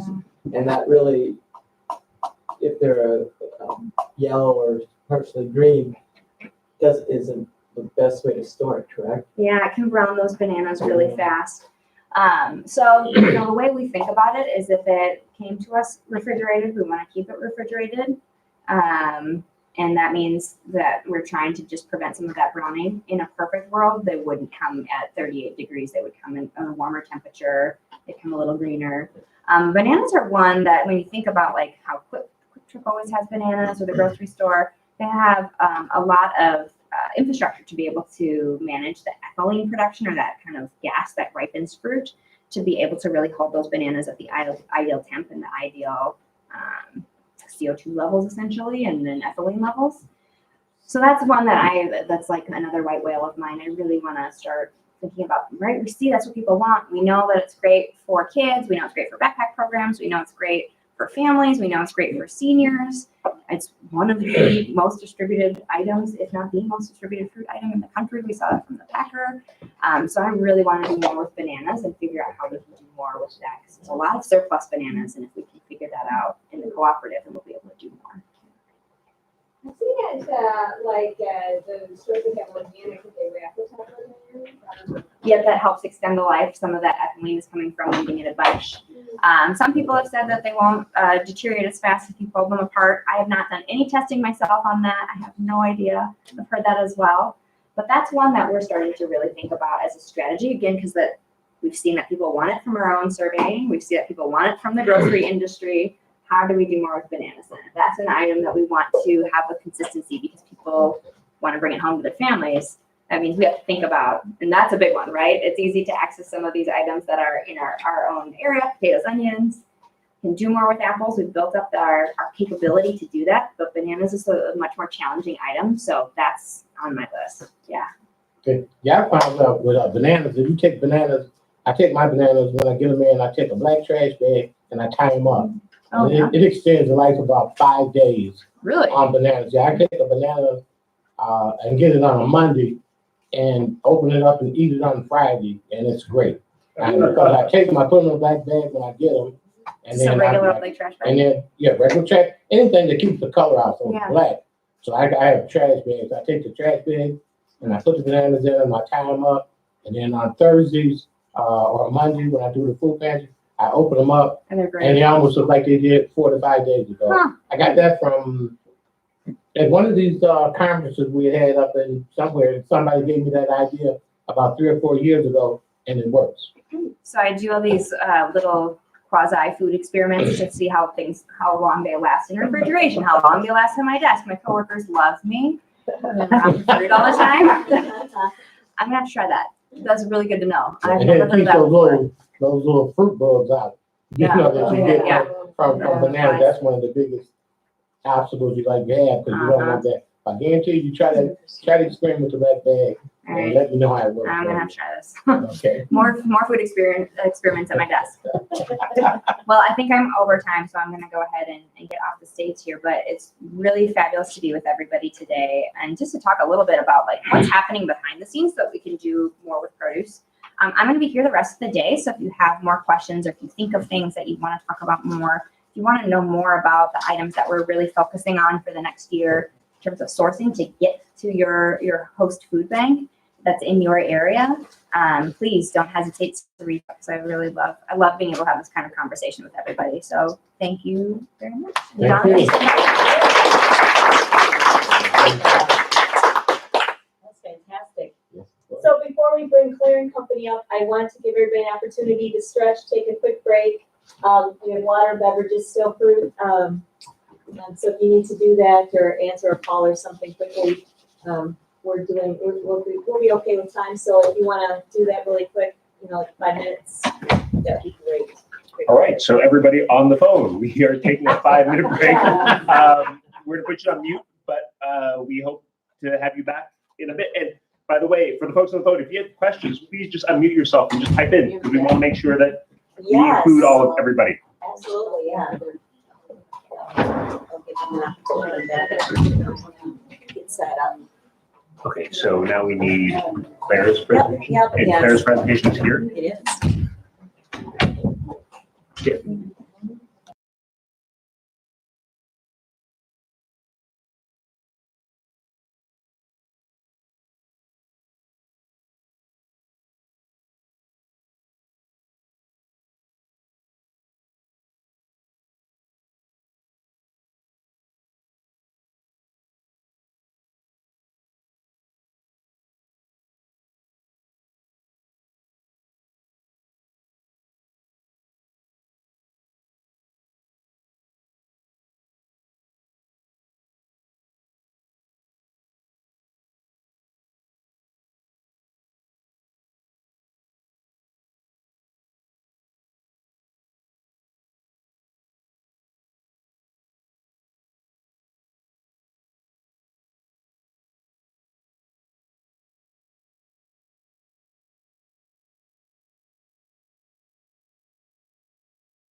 Someone's gonna do it.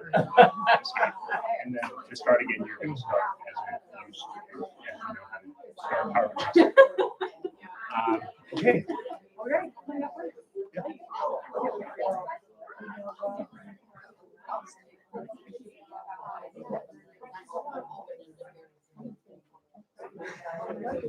We ready? That's ready. Ready. I would ask, should we ask Donna to sort of bring people back together?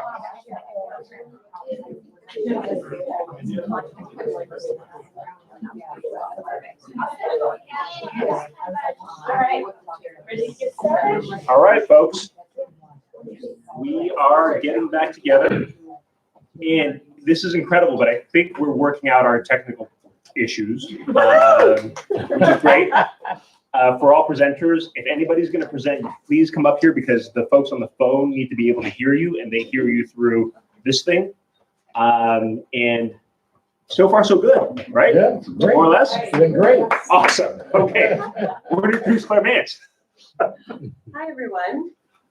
Okay, I'll try to speak loud enough for folks on the phone. My name is Claire Mance. I work just down the street at Dane County UW Extension. I work with our FoodWise program, which is our nutrition education program. So we're about a team of 10 or 11 people here in Dane County.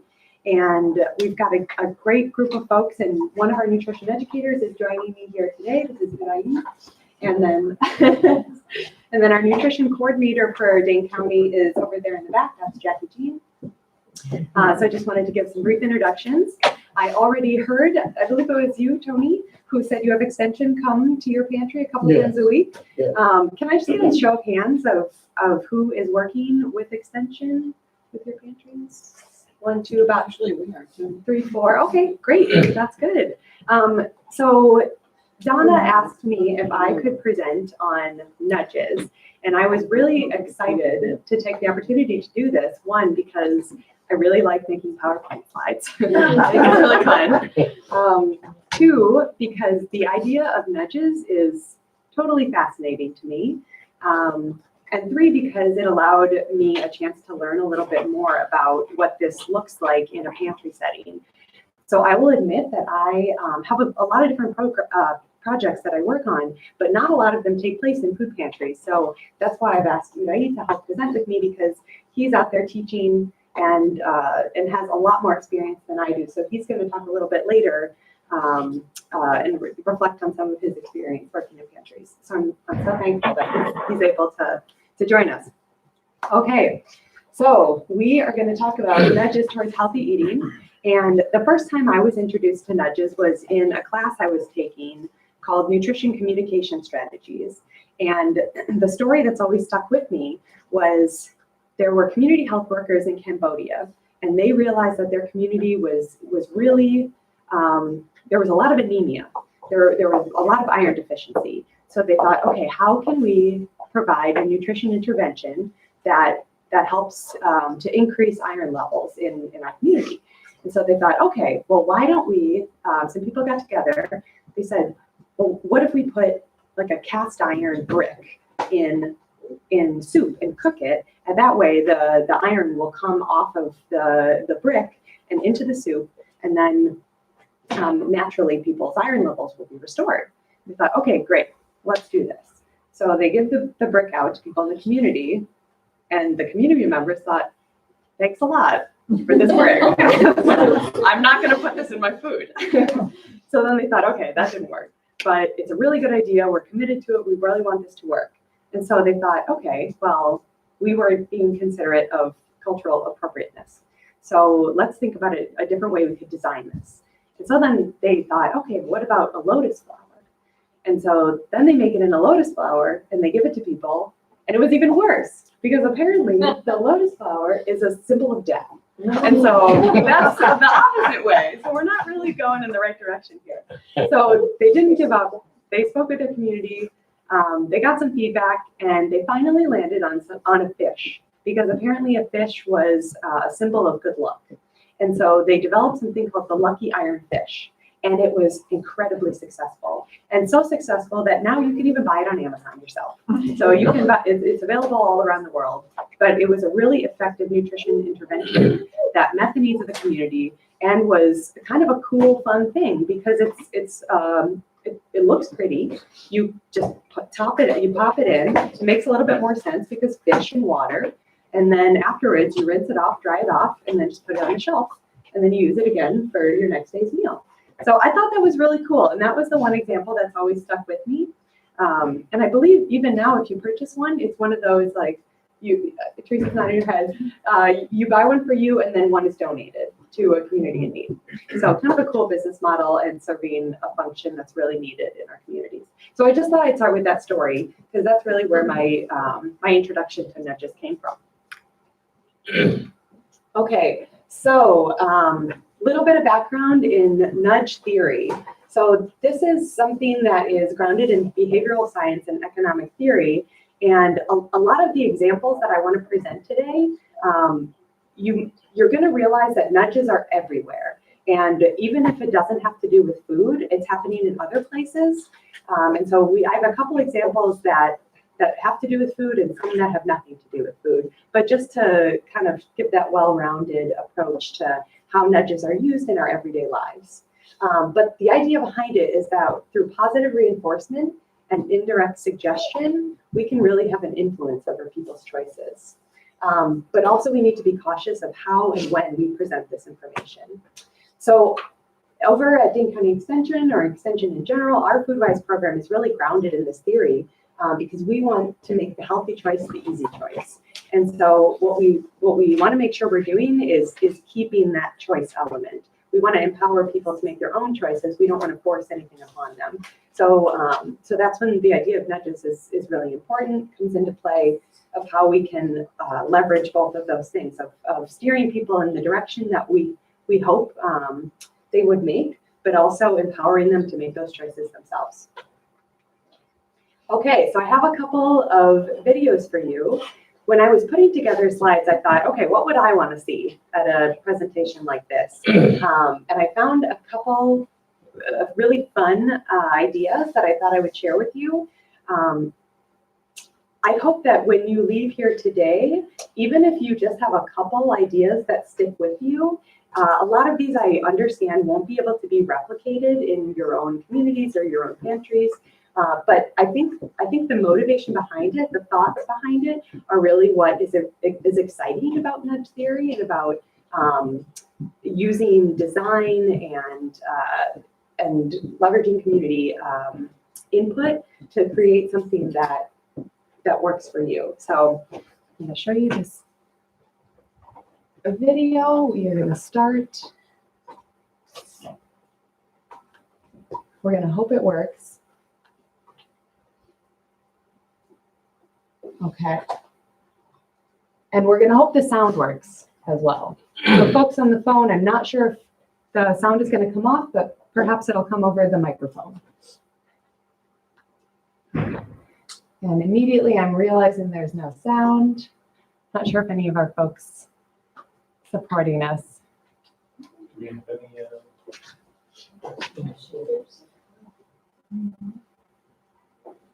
It looks like it's muted on the computer, but it's not going.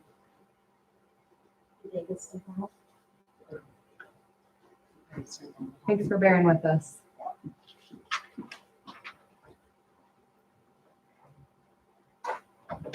Yeah, it looks like the computer says it's muted, but this says it's.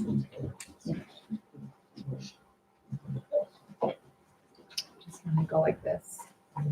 That's,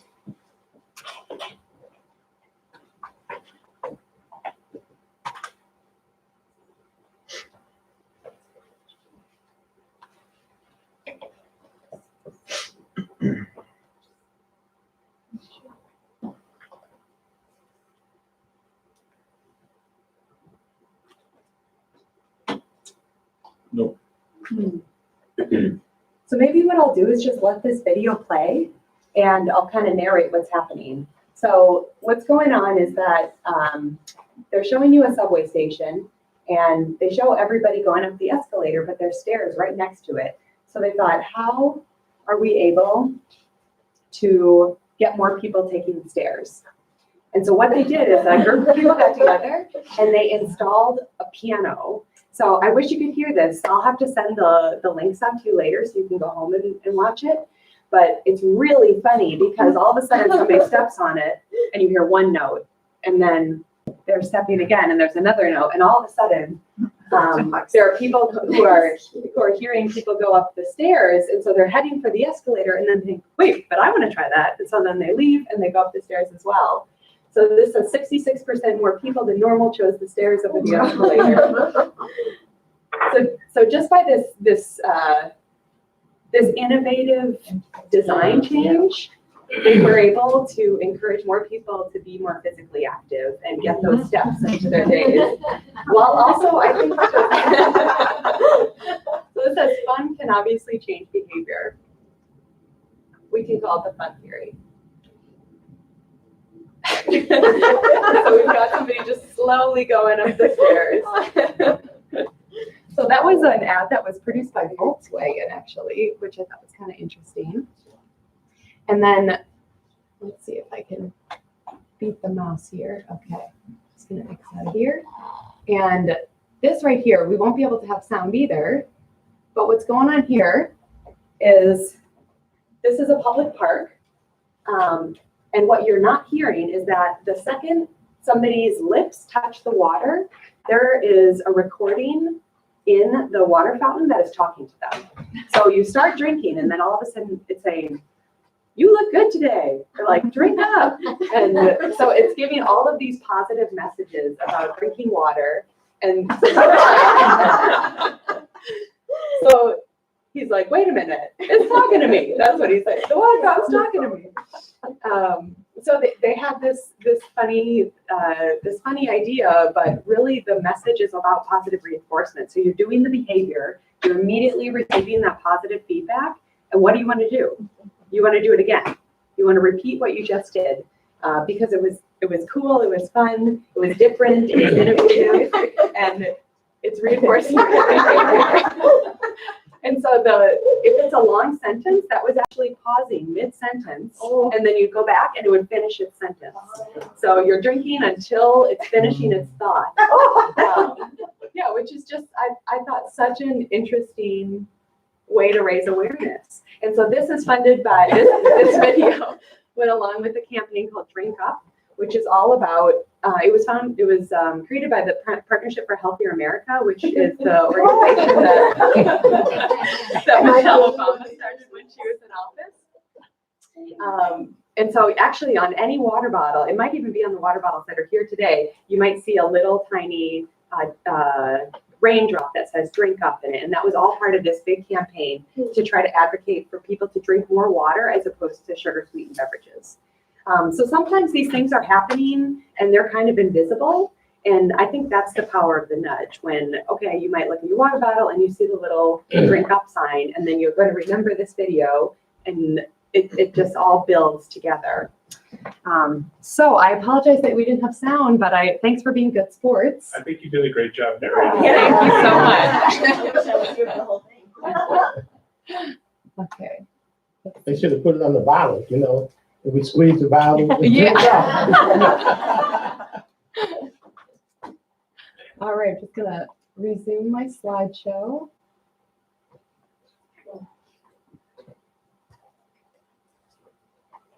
Okay. Okay, so a couple more examples in the real world. This was a study that was done, I believe, by some researchers out of the University of New Mexico, but they wanted to test a couple different strategies for getting people to pick more produce.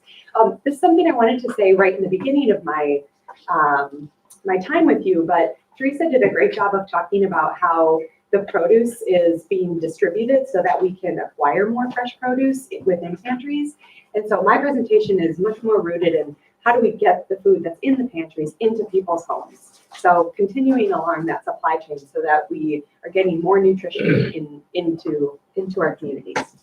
So these two different strategies that they used, the first one, what they did is they took yellow duct tape, and within a shopping basket, they they essentially sectioned off the shopping basket with yellow duct tape and put a little sign that said, place produce here. And then a little sign that said everything else here. And people went through and did their shopping. And just because you have that gentle nudge of, oh, that's where I'm supposed to put my produce, you fill it up and you place your produce there. And I don't believe that I have I think the result of that, if I remember correctly, there was a 102% increase in produce sales because of just that simple nudge of saying produce section goes here. A second example that they used was taking green arrows as well as emoticons, and they placed them on the floor. The idea was that apparently when we go into a store, it's our natural inclination to walk right. And so they wanted to test what a nudge would do. So they placed these arrows and emoticons on the floor going to the left. And they found that 9 times out of 10, people followed the arrows and went to the left, and they arrived at the produce section. So just kind of an idea of how easily, I suppose, we're influenced, that it might not take very much just to get us to explore something new. Here's another example that I thought was so interesting because I think immediately about doing my taxes on TurboTax every year. And every year it says, do you want to purchase this $40 protection plan in case you get audited by the IRS? And every year I think, $40, it says $0 over there on the left. I'd much rather do that. But every year I'm like, oh, should I? Maybe this is the year. I mean, it's only $40 and it's popping out at me and it's a different color. And also the word's most popular. So what does that tell us about like the varying options? For the most popular, it tells us that this is the norm. You know, if this is the most popular, it means everybody's doing it. And you kind of get that thing in your head of like, well, if everybody's doing it, I don't want to miss out. I don't want to make a mistake. And you kind of follow the crowd. So that's a tactic that a lot of companies use to try to promote certain plans over another. But as you can see, they're just to get that idea in your head of how can we take these ideas and apply them to our own work. All right, so before I go any further, I just want to acknowledge again that you are all the experts in the room, and this idea of nudge theory and different strategies and tactics that you might be using, maybe you're already pretty far along in this type of work. So I just wanted to get a little conversation going about what people might be doing currently along these lines. Would anybody like to share?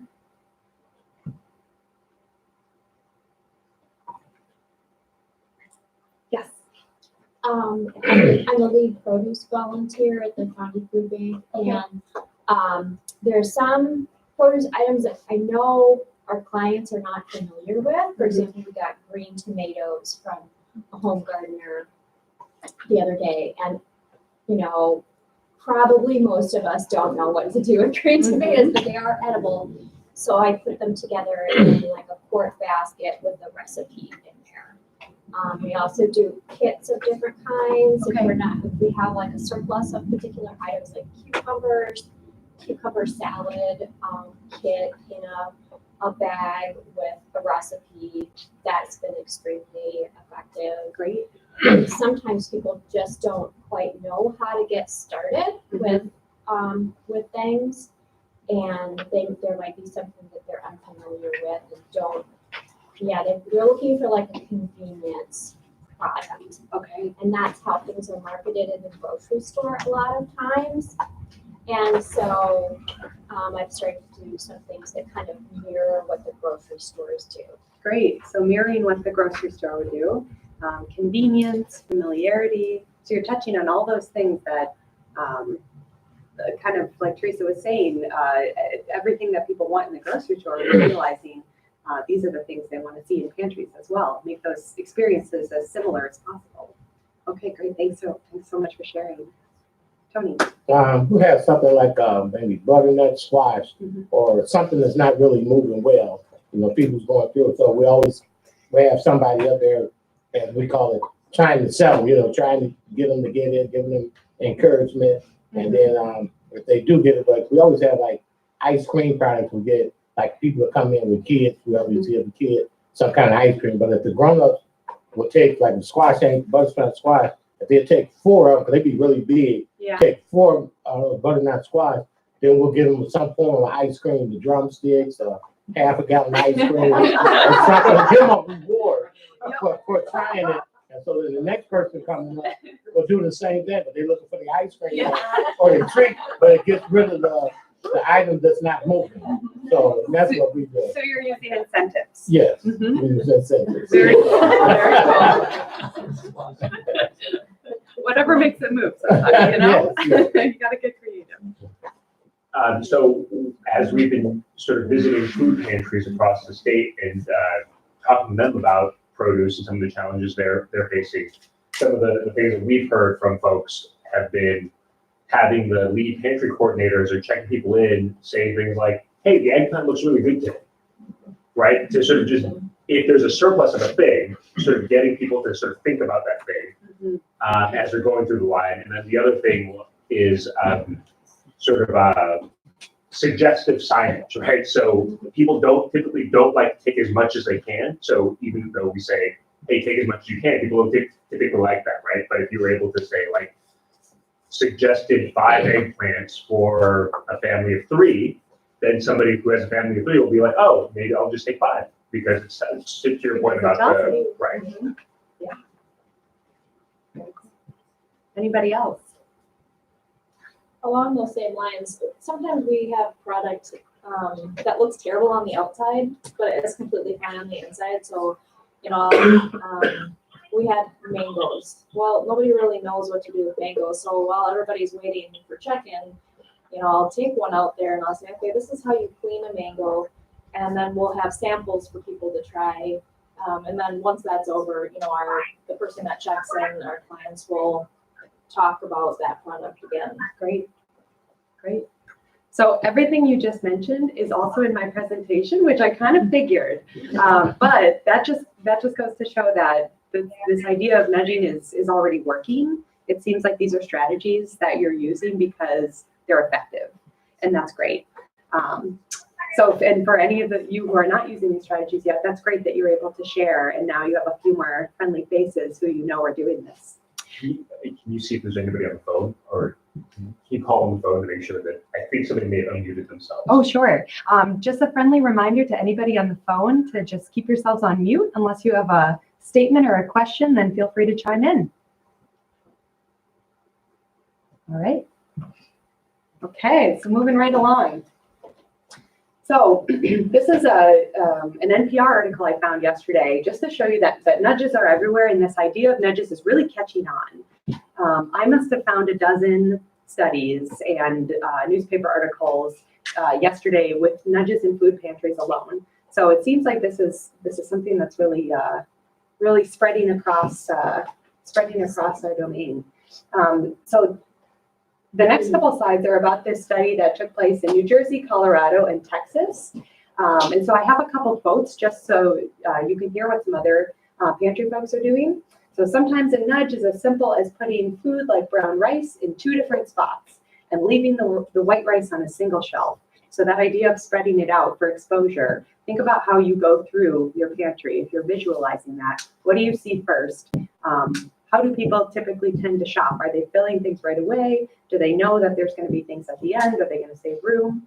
But having that multiple exposure, so having that beautiful produce display here, and then again here, and then again here. And maybe your produce is at the end, and you kind of prime people by showing them these attractive displays. And they think, oh, I'm hungry for apples and zucchini.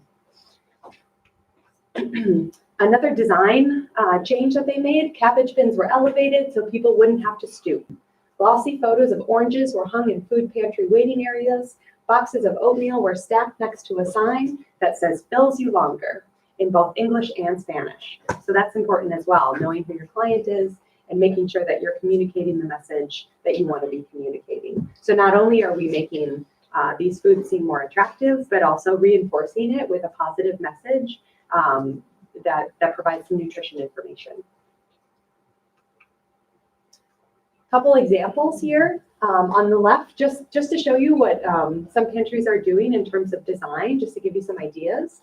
On the left is a shot from the Houston Food Bank, and as you can see, they've used some attractive baskets to fill their produce with, and I thought that was a nice touch with the lettuce in between, kind of filling that open space. That's something I would not have thought to do on my own.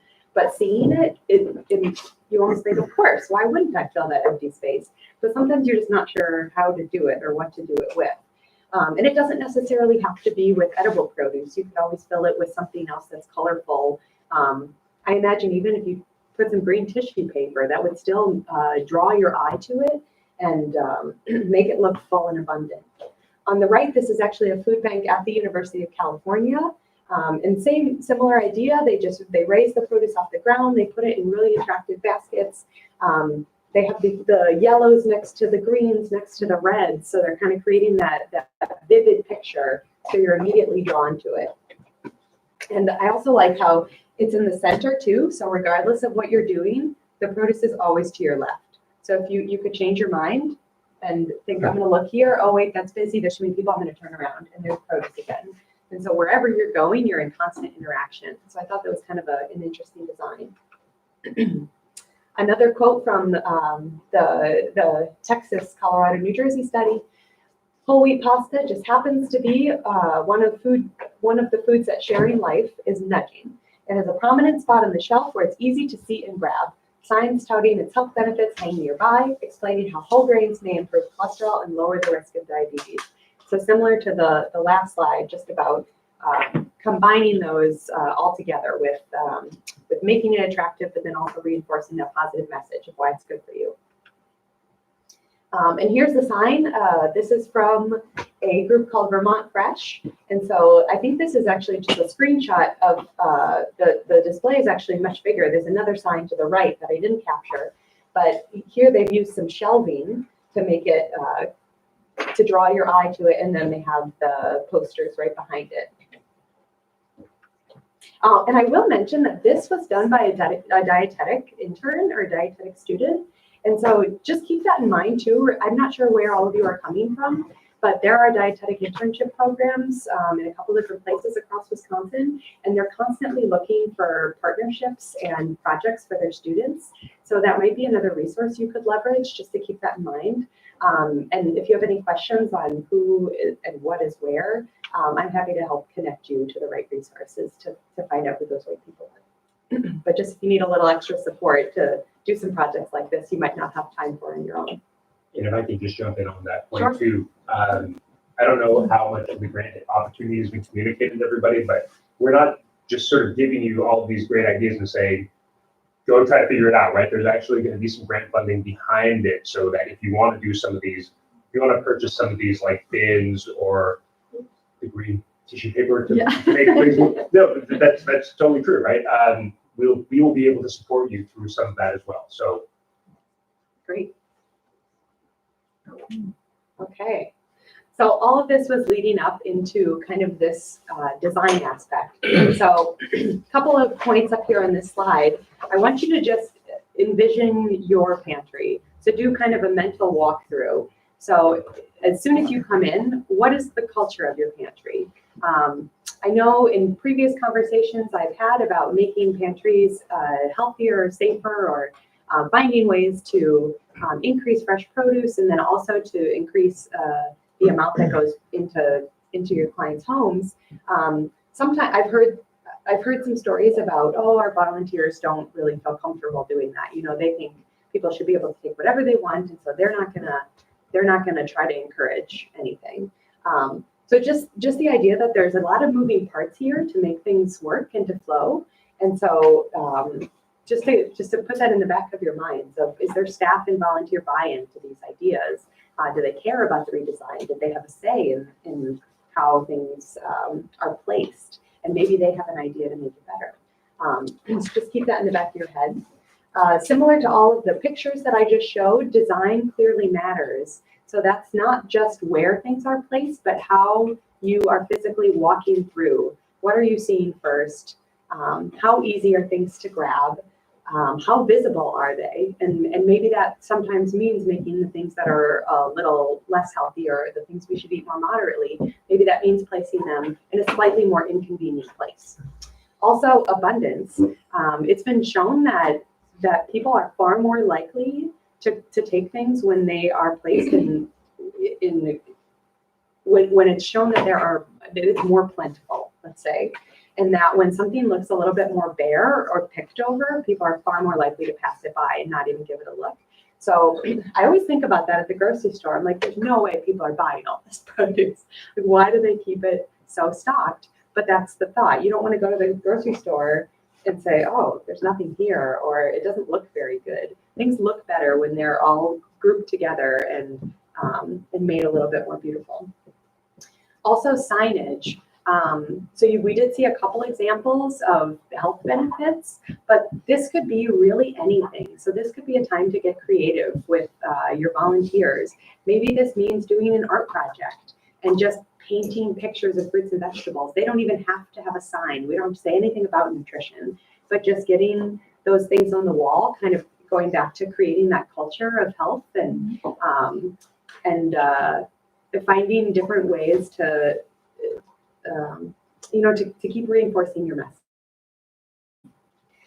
Hours of operation. This I think is really interesting. We're going to see a slide in a second that talks about expanding hours of operation to include a day where people can come in and take produce only. So talking about incentives, like this is kind of another incentive of,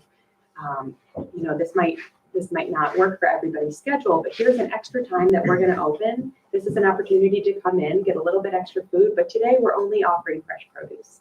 So you know exactly what you're coming for.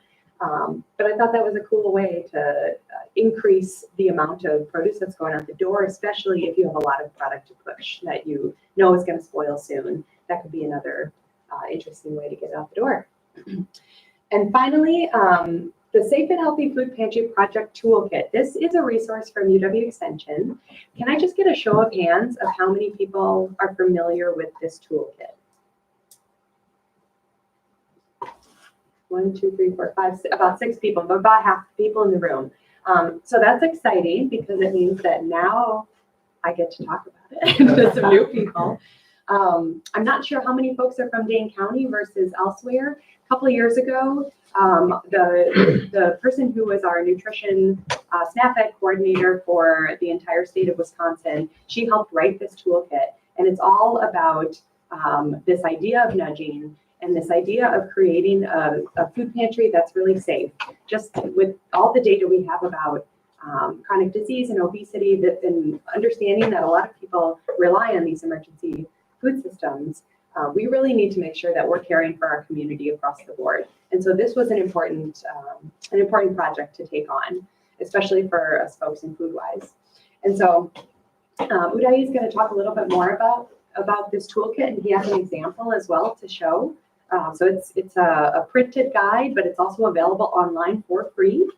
But it's about 75 pages, and it is chock full of resources from us, but also including resources from other folks around the country. But this includes templates that you can use, like, hey, I wanna tell my community I wanna have a food drive, but I only want to get certain items. Here's a template for a letter for donors. It's already written, and you just fill in the blanks with your pantry name. So the language is there for you. So these tools are really here to assist you, to save you time, and to send a consistent message. There's so many things in here. There's policy language as well. If you want to write a nutrition policy for your pantry that you can hang on the wall, going back to that, creating a culture of health. If that's something that's important to you, then that's something that this language, again, is here for you. Just plug in your pantry name, make whatever tweaks you need, and then you're able to show that to donors, to your pantry guests, especially if there's any pushback. Sometimes it helps to have something in writing saying, oh, this is something we believe in. This is a policy we've adopted that's been approved by the board. All of the resources within this toolkit are totally adaptable, and it also is not a front to back, like step-by-step guide. It can be if that's the way you want to use it, but if you want to jump right to page 50 because you see something in the index that you think applies to you and you don't care about the rest, that works too. So you can cherry pick as much as you like. That is available online. And you just click a link and it immediately will prompt you just to share your email address and the way that you're using it. At the state level, we just want to have an idea of how people are using this guide. And that just helps us keep track and improve it for future iterations if we find that it's mostly being used by food pantry directors or maybe by volunteers, or maybe, actually I had to do it this morning. And so I typed in workshop for food pantry directors. So they're going to get that feedback and they're going to say, okay, cool. Now we understand how this is being used. So that being said, that is the only way your data is being used, and that's why we're collecting it. And then you can just download it, and it's really user-friendly and colorful and fun. And so yeah. I just want to interject real quick on this. So briefly, some of you already know this, like Anthony, but prior to coming to the food bank, I was the director of a food pantry in Beloit, and we adapted the Safe and Healthy Food Pantry project and totally embraced it. So if after today, if you have questions or need advice, or please reach out to me, because I'm a huge fan of this, and I can't say enough about it, and I won't take up more of your time, but just to, that I walk, talk, breathe that. So let me know if there's any way I can help you after today or during lunch, but I'll make sure I'll have my information as well. But I just want to put that out there. Thank you, Donna. Yeah, you bet. Okay, so this is just an excerpt that I caught. I just did a little snip from the toolkit. And this is a quote from a food pantry director in Adams in Wisconsin Dells. Our county UW extension office helped us place apple cutouts next to healthy products in our pantry with a message that, like, reduce sodium by rinsing canned veggies. Our customers notice them when making their selections. So one of the strategies within the toolkit just says, okay, we have these little apple cutouts. We're just going to place them on the wall. We're going to place them here. And that's the nudge. So it's really simple. This is something that people can make themselves, or I'm not sure if there's an opportunity to order these apples or even print them out online. That's something I have to look into. But very simple, made out of paper, little message. It's colorful. You put it on the wall. That's the nudge. Okay, another important thing, and I think you were talking about this in your share out about demoing your product. So you took your mango out into the waiting area. You showed how to clean it, how to cut it. So that is another really, really critical nudge for moving product. Showcasing the foods that you have to encourage. And this is where we can be a little bit creative. Maybe you present one, but then you take another one and you cut it in half. And then you show, and you place that next to it, and you show what the inside looks as well as the outside. And then maybe there's an opportunity to taste test. Recipe demonstrations as well is super popular, as well as presenting combo meal ideas like you were talking about at the Fond du Lac market. And I'm going to kind of breeze over that because I know Ray's going to speak a little bit more about that. So here's an example of a food bank in Santa Barbara that have these ready-to-cook soup kits. So they've already bundled up all their produce. They've chucked their recipe inside, and they've spoken to that convenience factor. So then people can just grab the bag. They have the recipe they need. They can take it home, and there you go. And Ray mentioned to me this morning that Middleton Outreach Ministries over in Middleton are currently using this strategy and say that it's working pretty well. People have been pretty happy with it. Yeah, and I believe they change it every month. Okay. They have different recipes every month. And there's a specific food shelf where they're stored. So as participants come into the pantry, they can see them. And then that, it depends on the type of pantry you have. This doesn't come towards, where you are allowed. It's an extra bite that they can get. Mm-hmm. So for folks on the phone today, just mention that these kits or these prepared meals are change every month. So a little bit of variety. Okay, USDA puts out something a couple times a month called the SNAP-Ed Connection. Again, we are SNAP-Ed funded, so we are funded to work with limited income audiences. And they put out these success stories that they've been really valuable to me because it shows what kind of work is being done across the country and how people are innovating and working to take these strategies that have been used for a while and then turn them on their head a little bit. So this is out of Vermont. It says most shoppers do take produce when it is prominently displayed and attractive looking. Also, having produce-only shopping days increases produce consumption. The policy was originally enacted to reduce waste, so to get more produce out the door instead of having to throw it away. But if shoppers are able to come in extra trips and only take produce, it certainly ends up upping their consumption. So that's kind of a 2-for-1. You're reducing your waste as pantry, and then people are able to take home more food. They also, at the same time, did this survey for taste testing, and they found that 64% of people had an improved opinion of the food after they tried it, and that 73% of people said that they would be more likely to eat the fruit and vegetable again. And this data is repeated time and time again in studies, so it's really been shown that if you can present food and if you can provide people an opportunity to taste something as they're seeing it and maybe going through that thought process of, I don't really know if my kid is going to eat this. I don't know if I want to eat this. This seems too hard to compare. Just going through, having people available to talk through that and to have an opportunity to taste can really have a big impact. Okay, thinking back to that idea of when my mention of TurboTax and those different package deals that you can buy, what the message they're trying to convey is, hey, this is the most popular thing, this is the social norm, and therefore you should follow it. But we can also use this for good, not just to sell people things they don't need. So David, you had mentioned this earlier, but hanging up a sign that says, oh, 5 eggplants feeds a family of 3. I came across that a couple times, that people had made posters that say, at this pantry, families typically take 4 to 6 items. And just having something that provides the context of what is normal or what is acceptable, or maybe it's your first time there, you're not really sure what you can take and what you can't, then just having that extra, reinforcement up says, okay, well, if that's the norm, I'll try to strive for that. That kind of gets at that behavior change of, okay, if that's, meeting our dietary guidelines or meeting what is recommended, I'm going to try to do that too.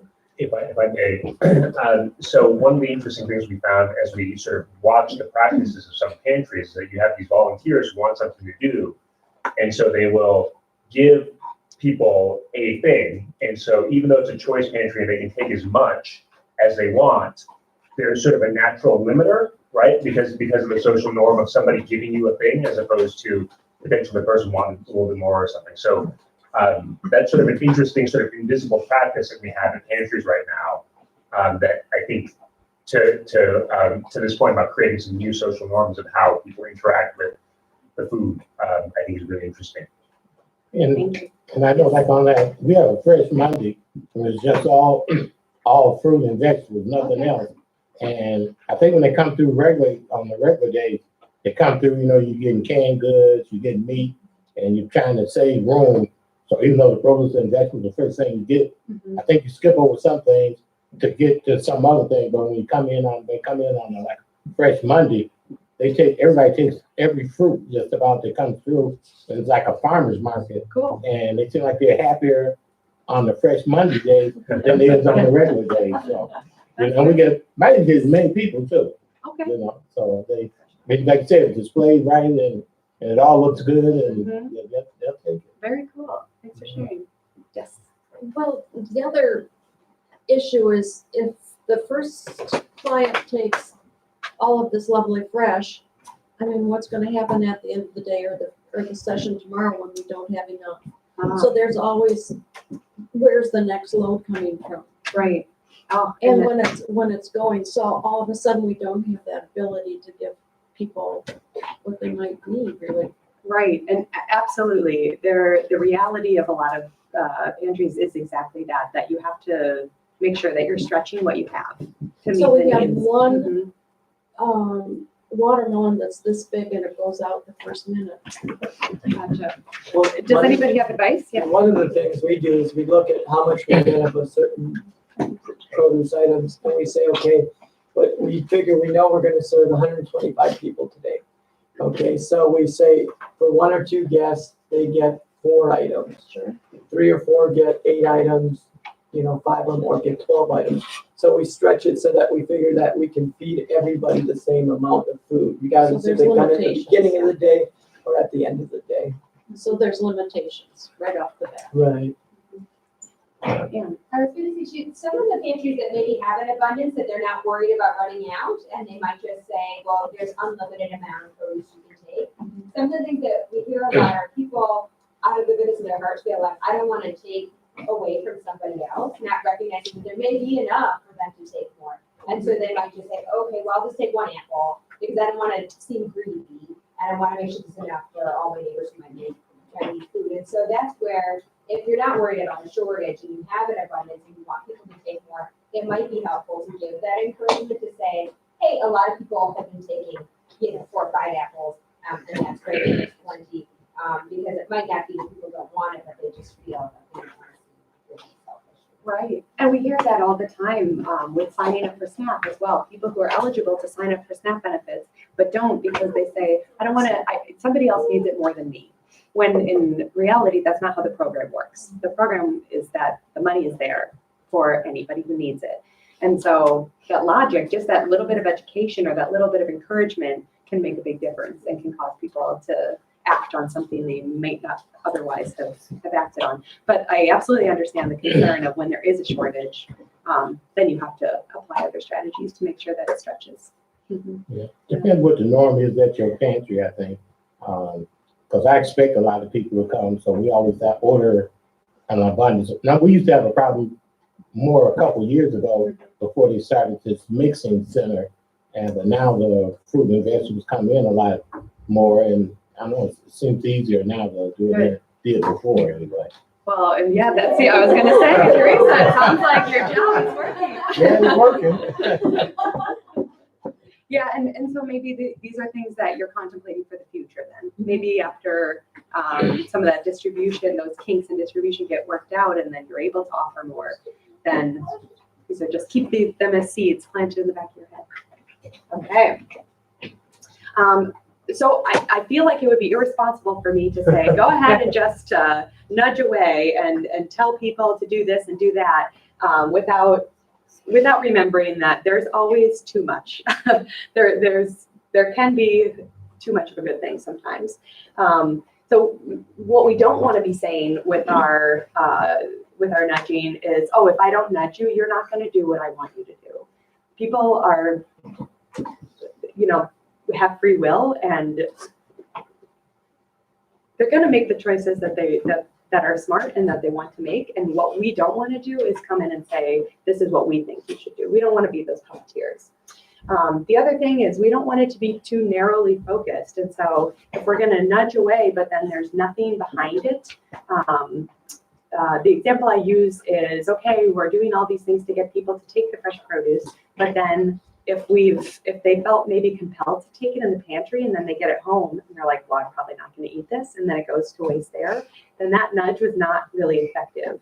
And that's when we have to think about different strategies combined with each other, like nutrition education, along with the signage to say, okay, yeah, it says I can take as much as I want, but now I'm going to apply the education I learned so that I can make sure that this food doesn't go to waste.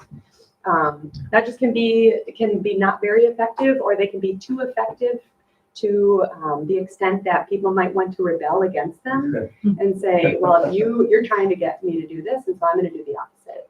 So we don't want that to happen either. And also, people are dumb. People are smart, and we learn and adapt quickly. They might be too obvious, and so people who understand when they're seeing a nudge might become immune to it. And so you want it to be subtle enough that it's effective. And that just might mean getting a little bit more input or doing some testing, or just being cautious not to overdo something. So I just wanted to put that out there just because I thought it was important to think about both sides of the issue. So that is a perfect segue into a big part of our Safe and Healthy Food Pantry toolkit, which is all about involving your community. And that's one of our sections, is providing ideas for how you can engage the people you're serving and your volunteers and donors, people who are supplying you. So just some questions to consider is, how are decisions made at your pantry and who's at the table when making those decisions? And then how do you gather feedback from shoppers? Maybe that's a suggestion box, maybe there's a survey at the end. Is there a different way that you could gather that input? Is there a different way that meets the needs of people? You know, some people might prefer to talk, some people might prefer to give anonymous feedback. But if there's one thing I've learned, it's that usually people have opinions. It's just that we have to find the right opportunities to let them give those opinions. So some of the things you might want to consider asking about to kind of open that conversation, special dietary needs or restrictions, food preferences, food safety concerns, ideas for improving food pantry operations. All of these things are really important and crucial to providing an atmosphere that people feel comfortable in and where they feel like they're meeting their needs. And my final slide before I hand it over to Uday is also how can we involve our community, but also make it fun? So do you currently do any events or kind of special things? Is there maybe every other month somebody from the community comes in and provides balloon animals, or like something just like out of the ordinary? I was thinking also back to the signs about painting fruits and vegetables. Is there a place to engage kids and get them to contribute, and then they come back the next month and they see their art hanging on the wall? Like, that's got to feel really good. That makes them feel valued. Another project that I'm working on in the school system is something called the Smarter Lunchrooms movement. And this is all the same concepts that we've talked about today, but applied to school cafeterias. The purpose is also identical. We're trying to reduce waste in lunchrooms. We're also trying to get kids to eat what's on their plate. And the theory behind that is if you choose it, then you're more likely to eat it, and that means more nutrition. And so some of the things that we encourage schools to try out, if possible, is getting the kids involved in naming the foods that they see in the cafeteria. So some examples might be like superpower green beans or X-ray vision carrots or something kind of fun and quirky that might draw their attention to it and say, oh, I want X-ray vision carrots.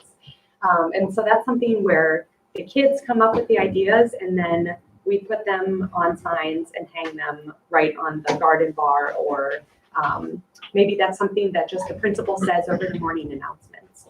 So, but I wonder if that is a possibility in pantries as well. Maybe there's like a voting box at the end where kids can come and like check, ooh, I like this name and I like this name, and put it in, and then you're able to say, like, look, we kind of gathered this from our community. We did a polling, and this is what people want to see. And it could just be a fun experiment to try one month. And my final thing, grocery store cow, I just put that note up so I wouldn't forget to talk about this. So I grew up in Milwaukee, and if anybody is from Milwaukee, maybe you have also seen this. I don't remember, maybe it was a Piggly Wiggly. It was when I was quite young, but we'd go to the grocery store, and in the dairy section, in the back of the grocery store, there was a cow on the wall, and there was a giant button. And when you press the button, the cow head would move, and it would move like really loud. And it was the most exciting thing. And I wanted to go to the grocery store just so I could press that button. And so I just feel like there's something there. And I don't know quite what it is or what that could be in pantries, but I just want you to remember the mooing cow and go back to your communities and think, how could we get people excited to be here? And instead of the dairy section, maybe it's in the produce, and maybe there's like a fun dancing eggplant or something. I'm not sure. So with that, I'm going to hand it over to Uday. Donna did ask me to touch a little bit on food safety. And so that's kind of the subject I thought who better than somebody who teaches food safety to tell you all about it. So I'll hand it up to Uday. Well, you can just go to the next one. Great. Well, hello everyone. My name is Uday Olivares, and before I go with talking about food safety and stuff, I just want to highlight what you're doing. So I want to take a few seconds, and maybe you can turn to your partner or turn to your colleague next to you and give a high five, give a fist bump of the work you're doing, because what you're doing, we know you're not doing this for money, right? We're doing this for passion. We're doing this for community, right? Terrified. There we go. Awesome. Great. So we all know this because the families that come to the pantries, the families that shop, they're not there because they want to be there, right? Because there's a need. So with that said, your job, I understand. I've seen it firsthand. It's not easy, right? You gotta manage the produce, right? What if I run out of produce? I want to feed everybody. I don't have volunteers, right? Or maybe somebody's telling me something and there's like drama within the volunteers. How do I deal with that? So I understand that. And I'm, right, is that, yes? That's over there. So I totally, I've seen it. I know what it is. So I just want to express that and let you know that thank you so much for all the work you're doing. And even though it might not reflect here, like it reflects on your community. And your community knows you. You know your community. You know your people that come through your country. And maybe sometimes they'll stop you in the hall and say, oh, that I had that meal last week. It was great.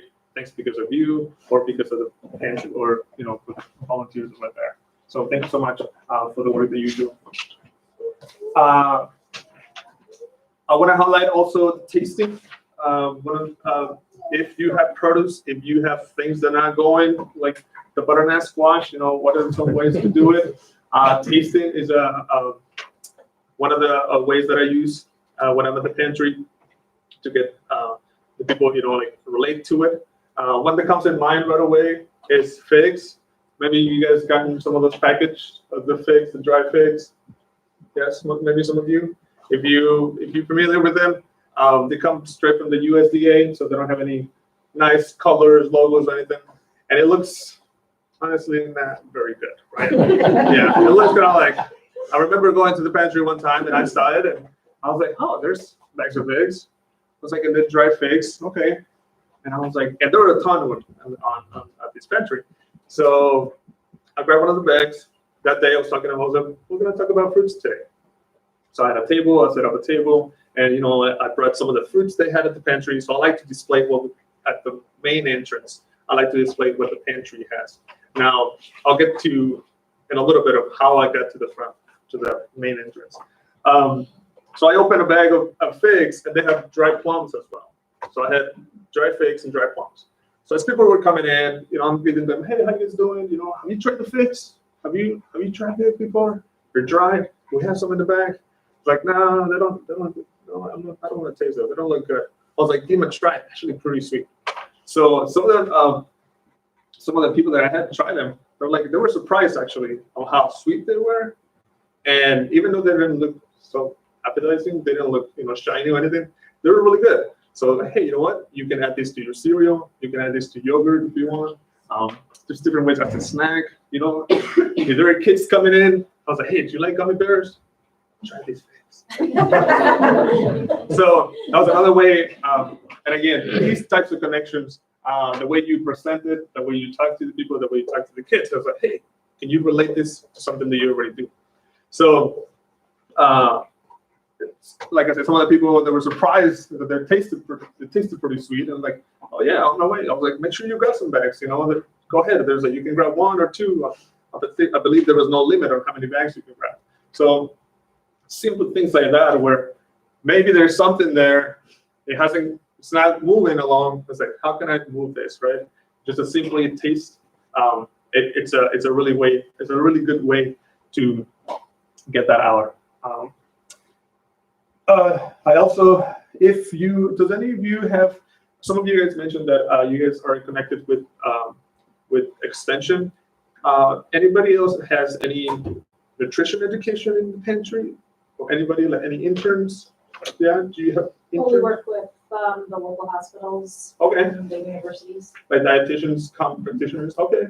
Has something similar? Yeah, we work with UW with dietary and okay, great. Sounds good. Anybody else? Now, what are you seeing from them? Did you see that there's a good connection? Or maybe there's not? Are people talking to them?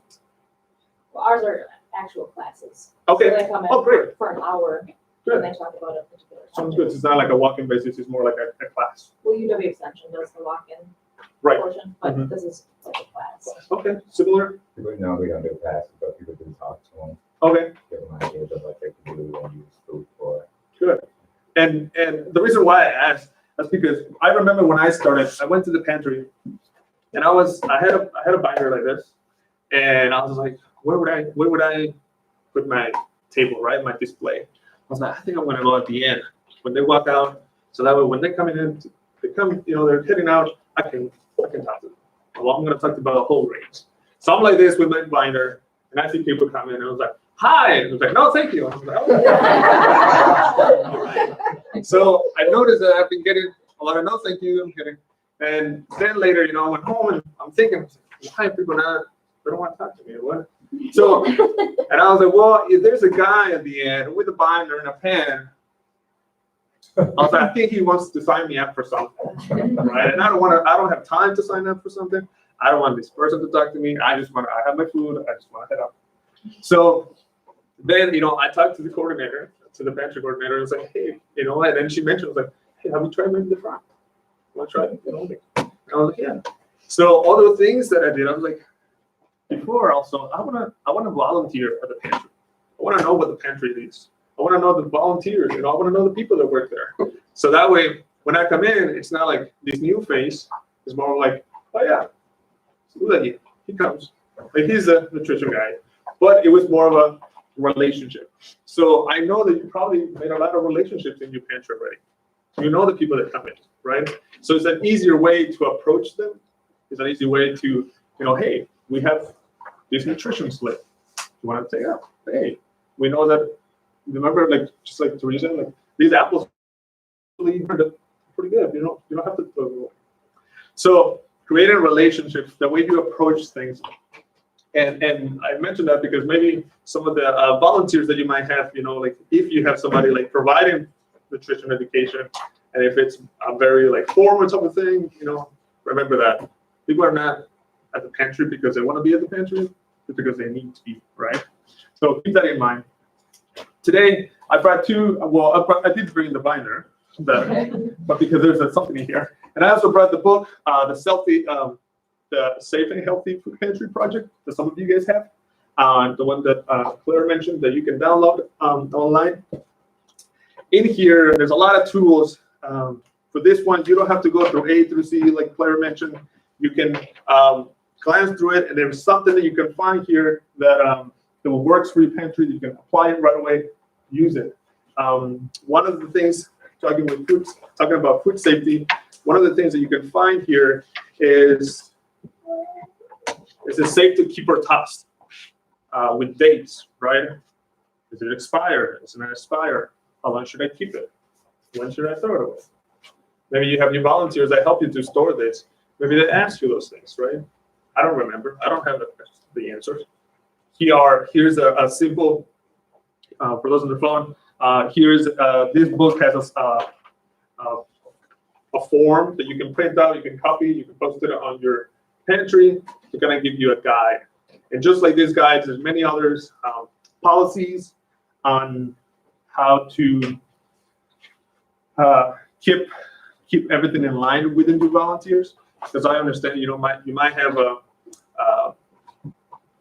maybe you have a core of volunteers that participate with you, but then you have some others coming along. So there's a lot of policies here with food safety, for example, or hand washing. So this is a great tool to provide them as they come into your pantry, as they sign up to be a volunteer. It's like, hey, this is our pantry, and we follow these policies. You gotta make sure you wash your hands. You wanna make sure you respect your peers. So this type of policies are here, as well as getting donations. Just because you're a food pantry, you don't have to accept all donations, right? So there's a chapter in here that talks about you can say no to some of those donations. I believe there was, maybe Donna will because she helped with this book. I believe there was a pantry in Milwaukee that they had a situation where this store was donating produce, and it was bad.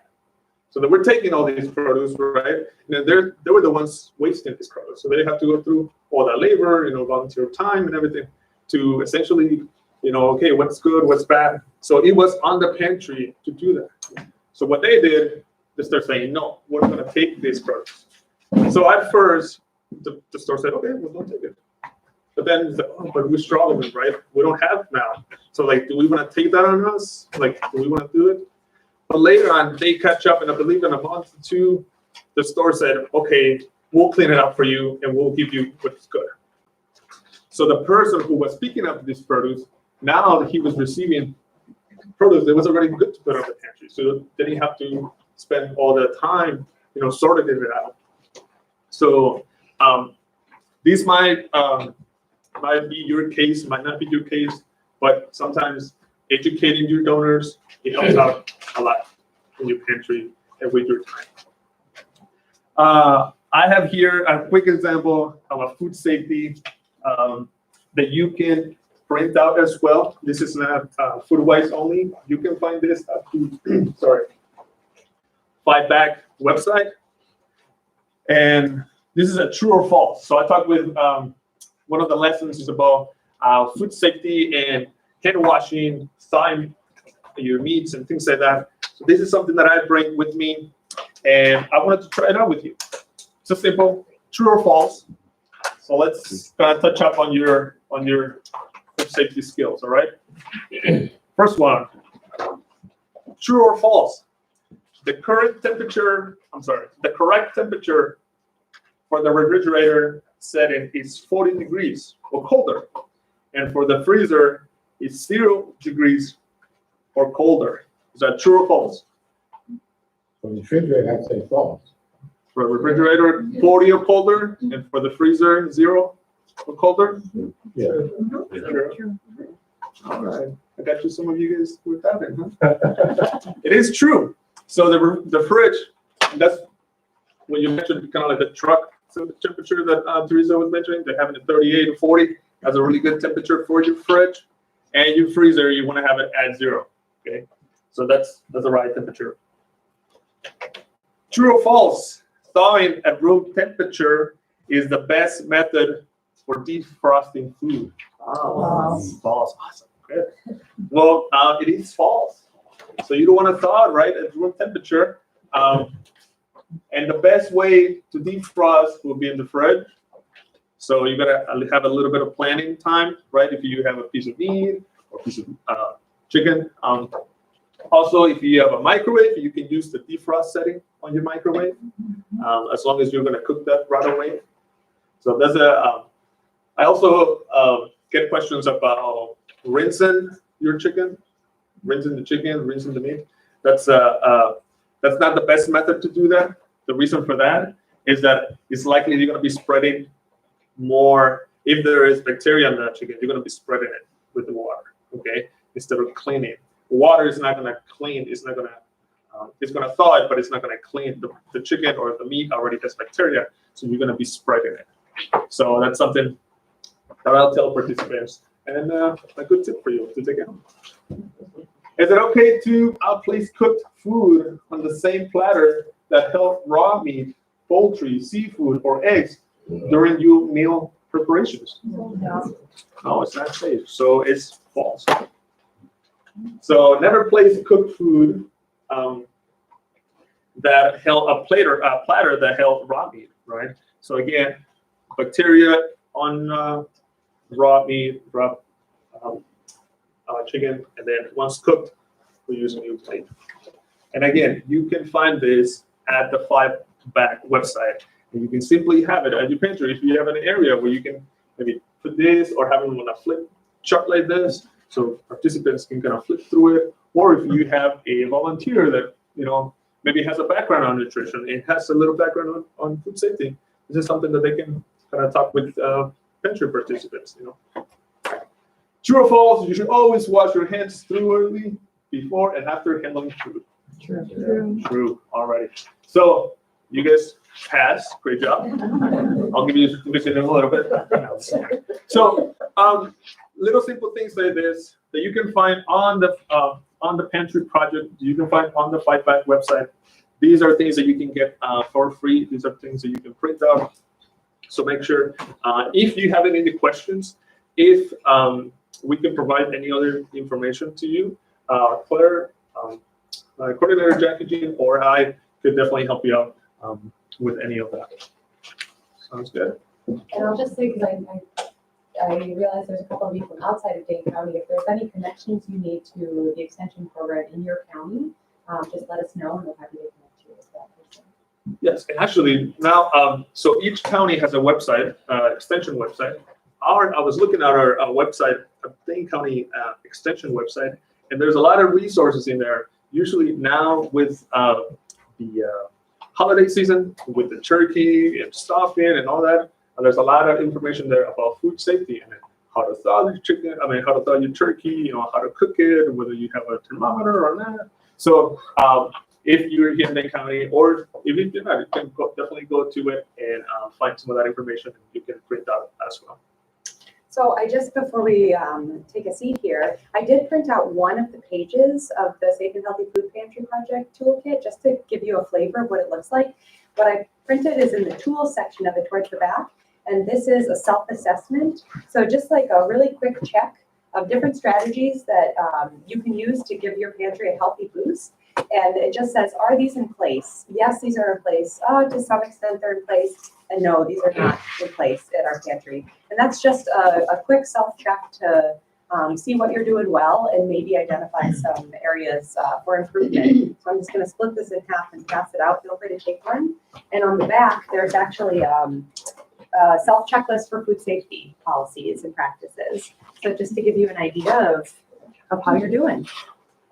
And with that, that is all we have for you today.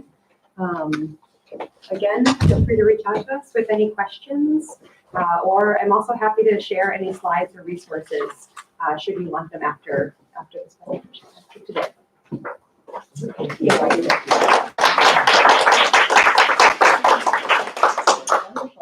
Well, one thing we're going to do briefly here before we break for lunch, up front, with our slow start this morning, we forgot to do introductions. So important that we do that.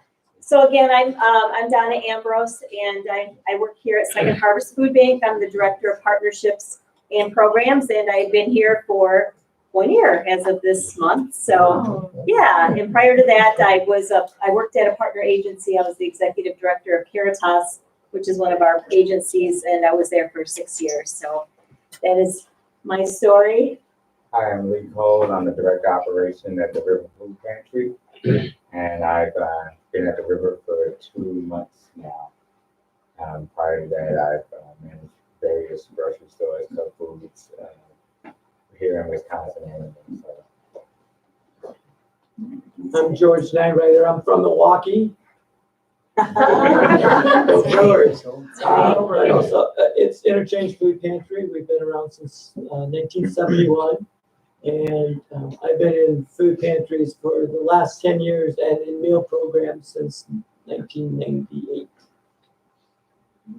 I'm Erin Waltert. I'm with Waver Food Pantry in La Crosse. I'm the director there.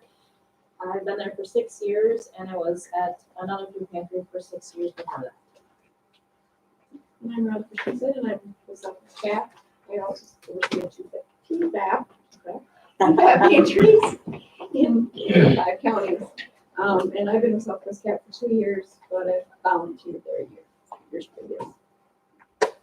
I'm Lori Picard. I'm a service area representative for Second Harvest Food Bank here. And my territory is Dane County and Lafayette County. And I've been with the food bank almost 2 years.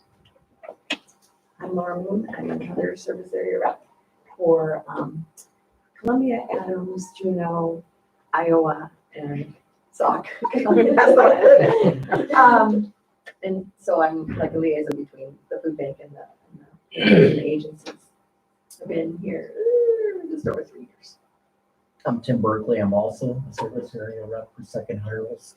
I cover Dodge, Jefferson, Brock, and Greene counties. And I'm going on almost 3 years.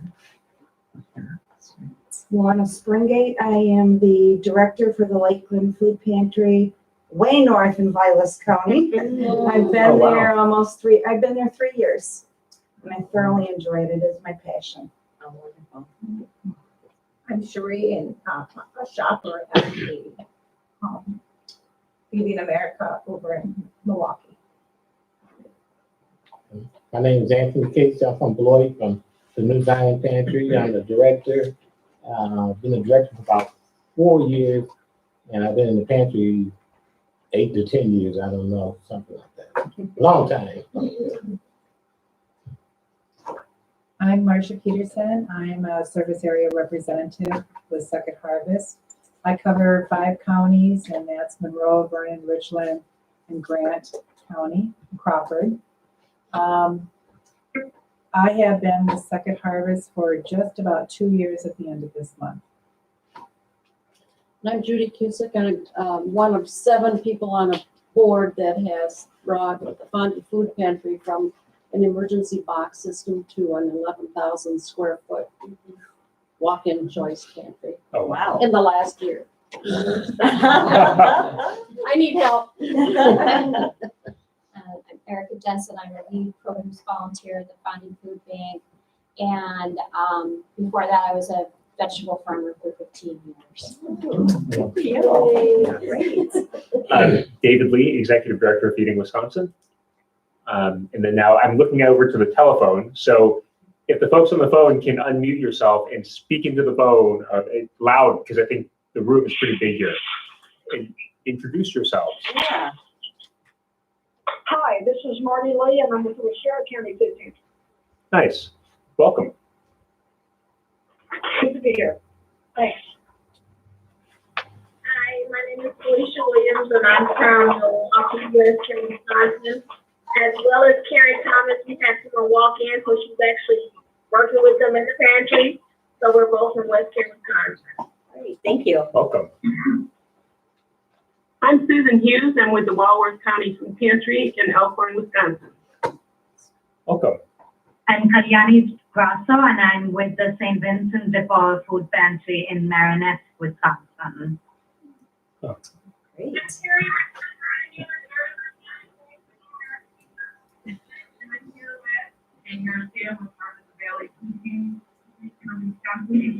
So Carrie, you sounded very far away, Yeah. but I think you said Carrie Redmond from Feeding America Eastern Wisconsin and Northeast Wisconsin.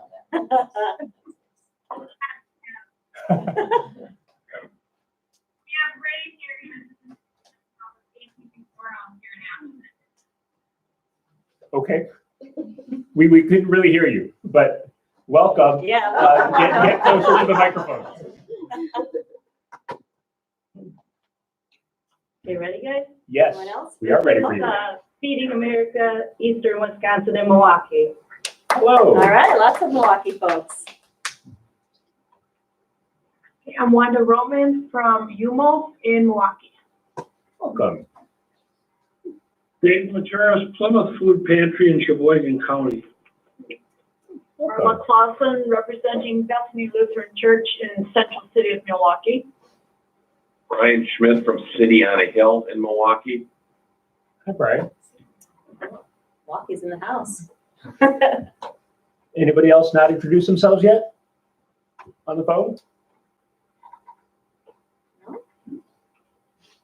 We have some folks in the back row here in the room. Hi, I'm Andrea Ahmed. I work for Second Harvest Food Bank, and I do our healthcare partnerships. I work on implementing food insecurity screening at hospitals and clinics to better connect patients with pantries and other food resources, and I run our diabetes wellness. I'm Jackie Jean, and I'm the administrator of the Dane County Food Wise Program. I'm Leo Olivares with Food Wise, and I've been with Food Wise 3 years now. Claire Nance, Dane County W Extension Food Wise. Teresa McCormick with the Midwest Region Produce Cooperative, housed at the Second Harvest Heartland Food Bank.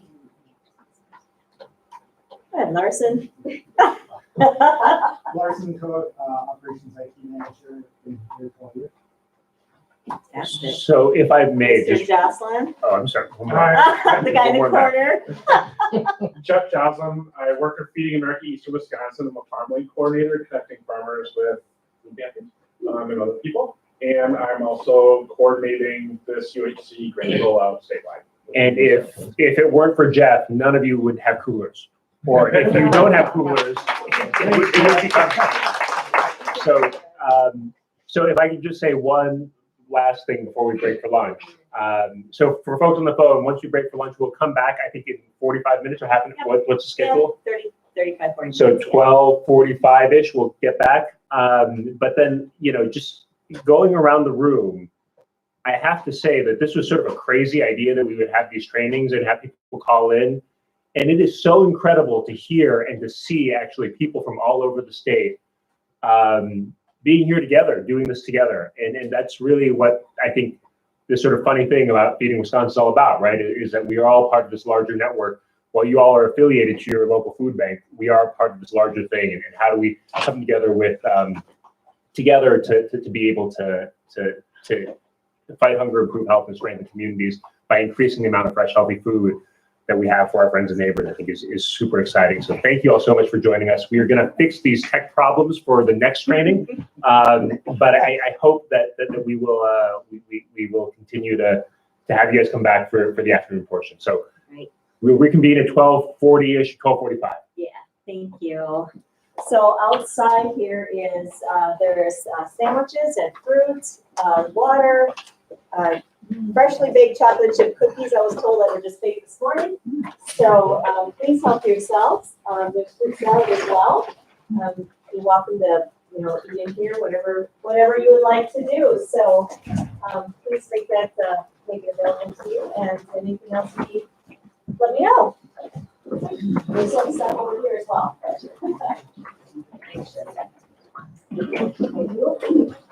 Julie.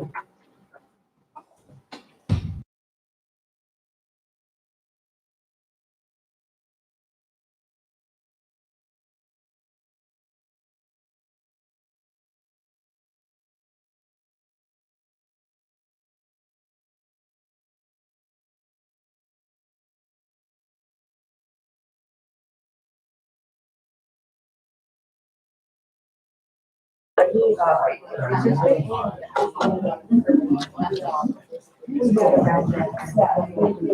Tip?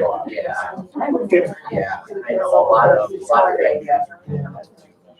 This is crazy. Just for a little bit more yet, or no? I don't know yet. A little bit of stage editing, you'll be able to see yourself on that camera, so you can see how far you get. Sure. That camera, you have about it's better if you're up here, and you have about this is probably the edge of where you can be. So you can go this way, pretty safely, but don't go any further. Okay, that's it. So this is safe. This is actually, if you can pretty much see that camera, I mean, pretty good. And then clicker will be used for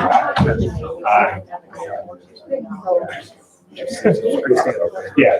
This is forward, backwards, forward, backwards. There's people on the webinar. Yeah, there's people on the webinar. So just make sure when you speak, you're speaking loudly enough so that people can hear. And if you can have you them, like, okay, if you're in the call, if there's any questions, unmute yourself.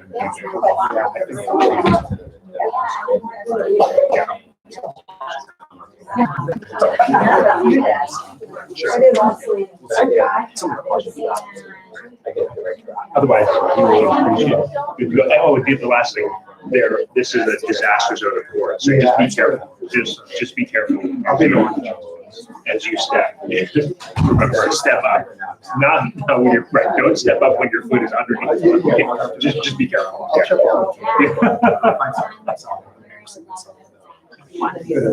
It's usually what it is. No, I'll write it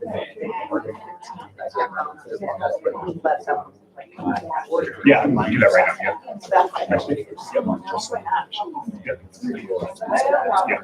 Yeah. You are good. We'll make this as easy as possible. Good turn last week. Thank you. We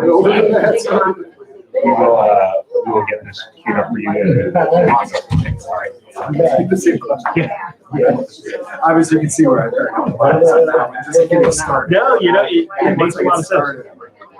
It makes sense. I'm not, no worries about that. We're supposed to make this book at the end of the day, anyone who wants to do a little video, just a very short. They went to hopefully good things for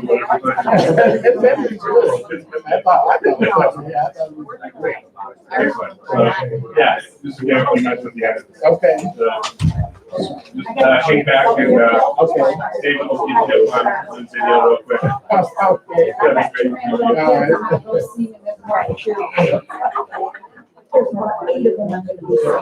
Actually, all of us are soliciting people who really get feedback. Oh, I know. We're finding out who the experts are here. More preferred like that kind of stuff. I think Marsha Peterson would be good. Oh, thank you, sweetie. Oh, hi, well, thank you. I believe it too. Sure, likely. That's fine.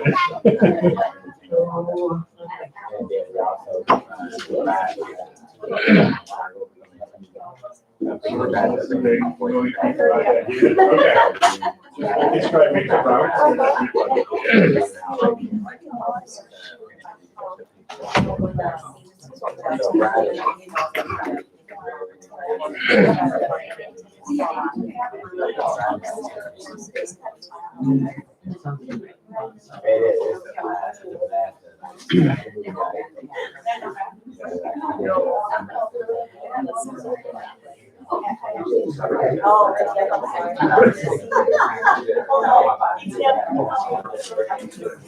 Yeah.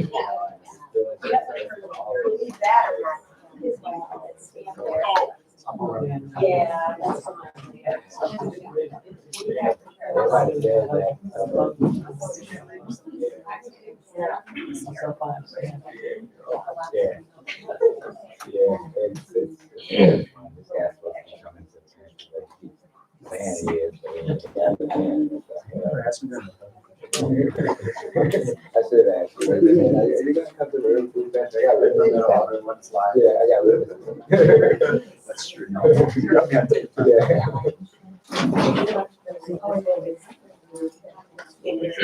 I'm just waiting for it. Did she send it already? It should be. Well, it was She sent it John, to you. but it's custard though. There's another half of it waiting. Yeah. You may not have it, but It's free, that's all I need, that's the nudge I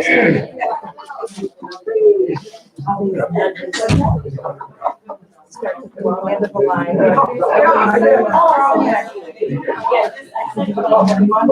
There's no rock. No, there's not.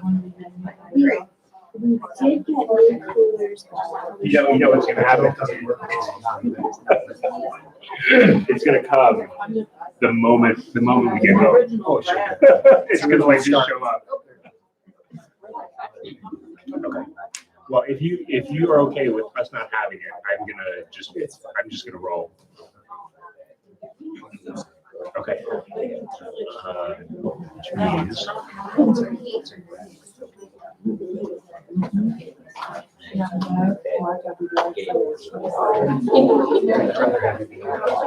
Actually, load something up. This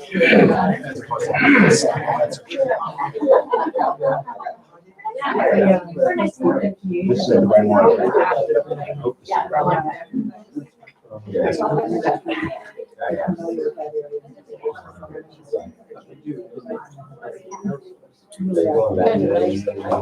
A couple weeks ago, we had a they were big, yeah. We were just like grabbing 3 or 4 at a time. I just wanted to Right up in.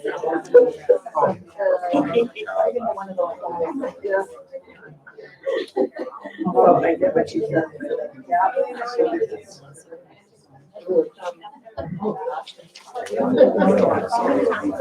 Probably not a good one to use. I'm trying to find some hash because. Oh, forward. You set that stuff aside.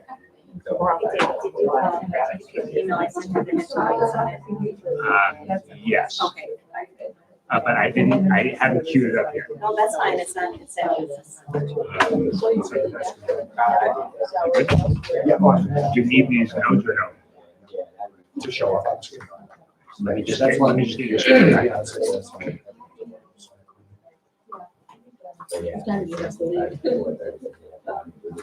Share screen. Yeah.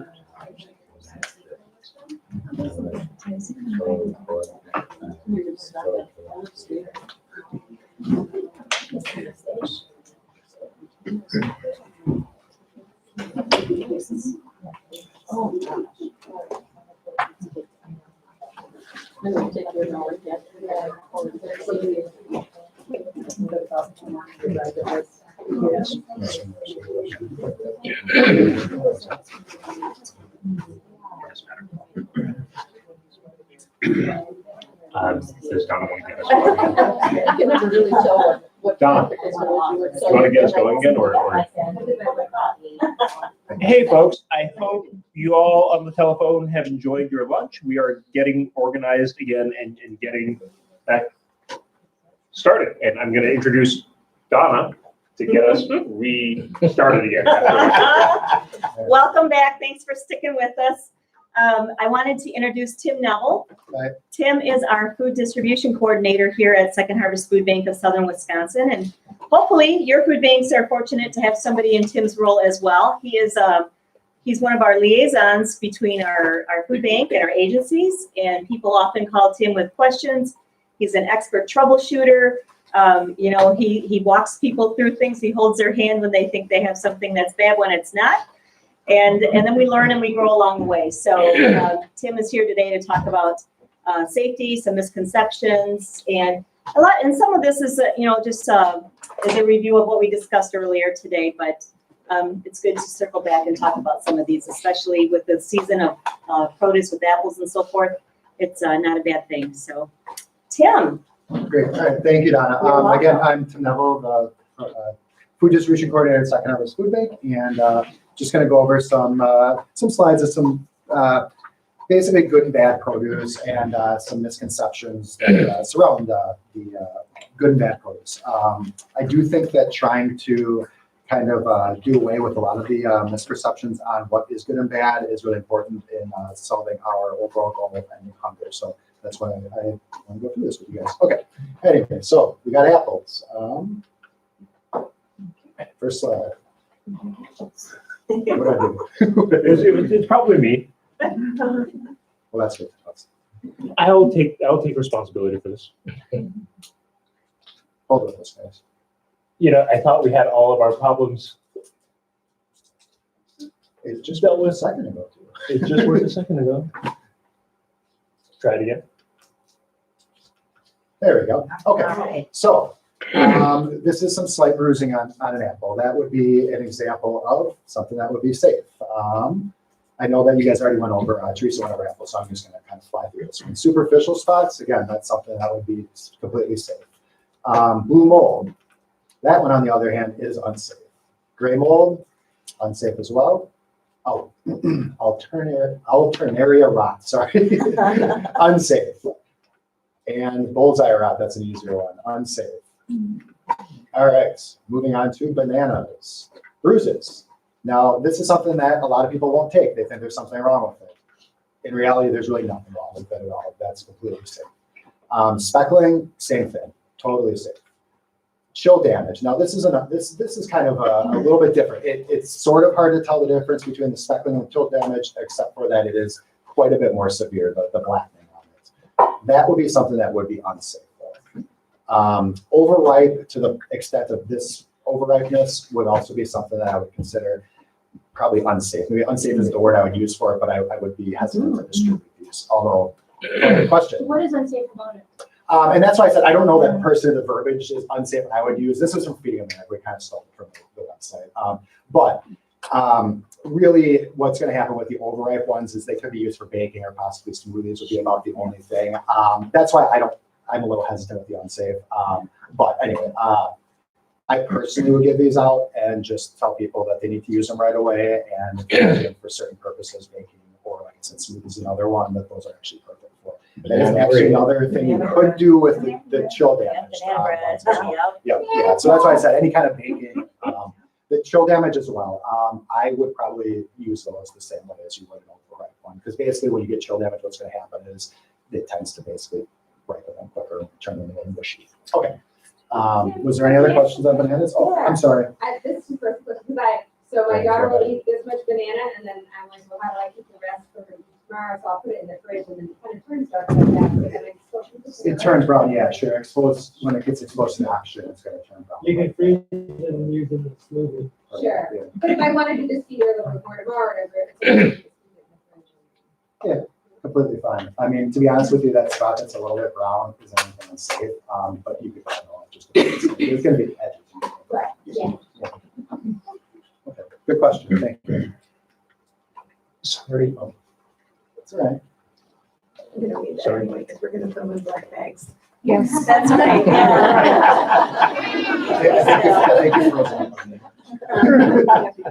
I'll fill you in later, Tim. Okay. Anthony has a black bag too. Oh, all right. I have a feeling I possibly know where that tip's going. All right, technical difficulties, guys. One, couple more seconds. Well, to start the day off and after lunch, right? Is that the way it goes? Yeah. Okay, there's some technical stuff.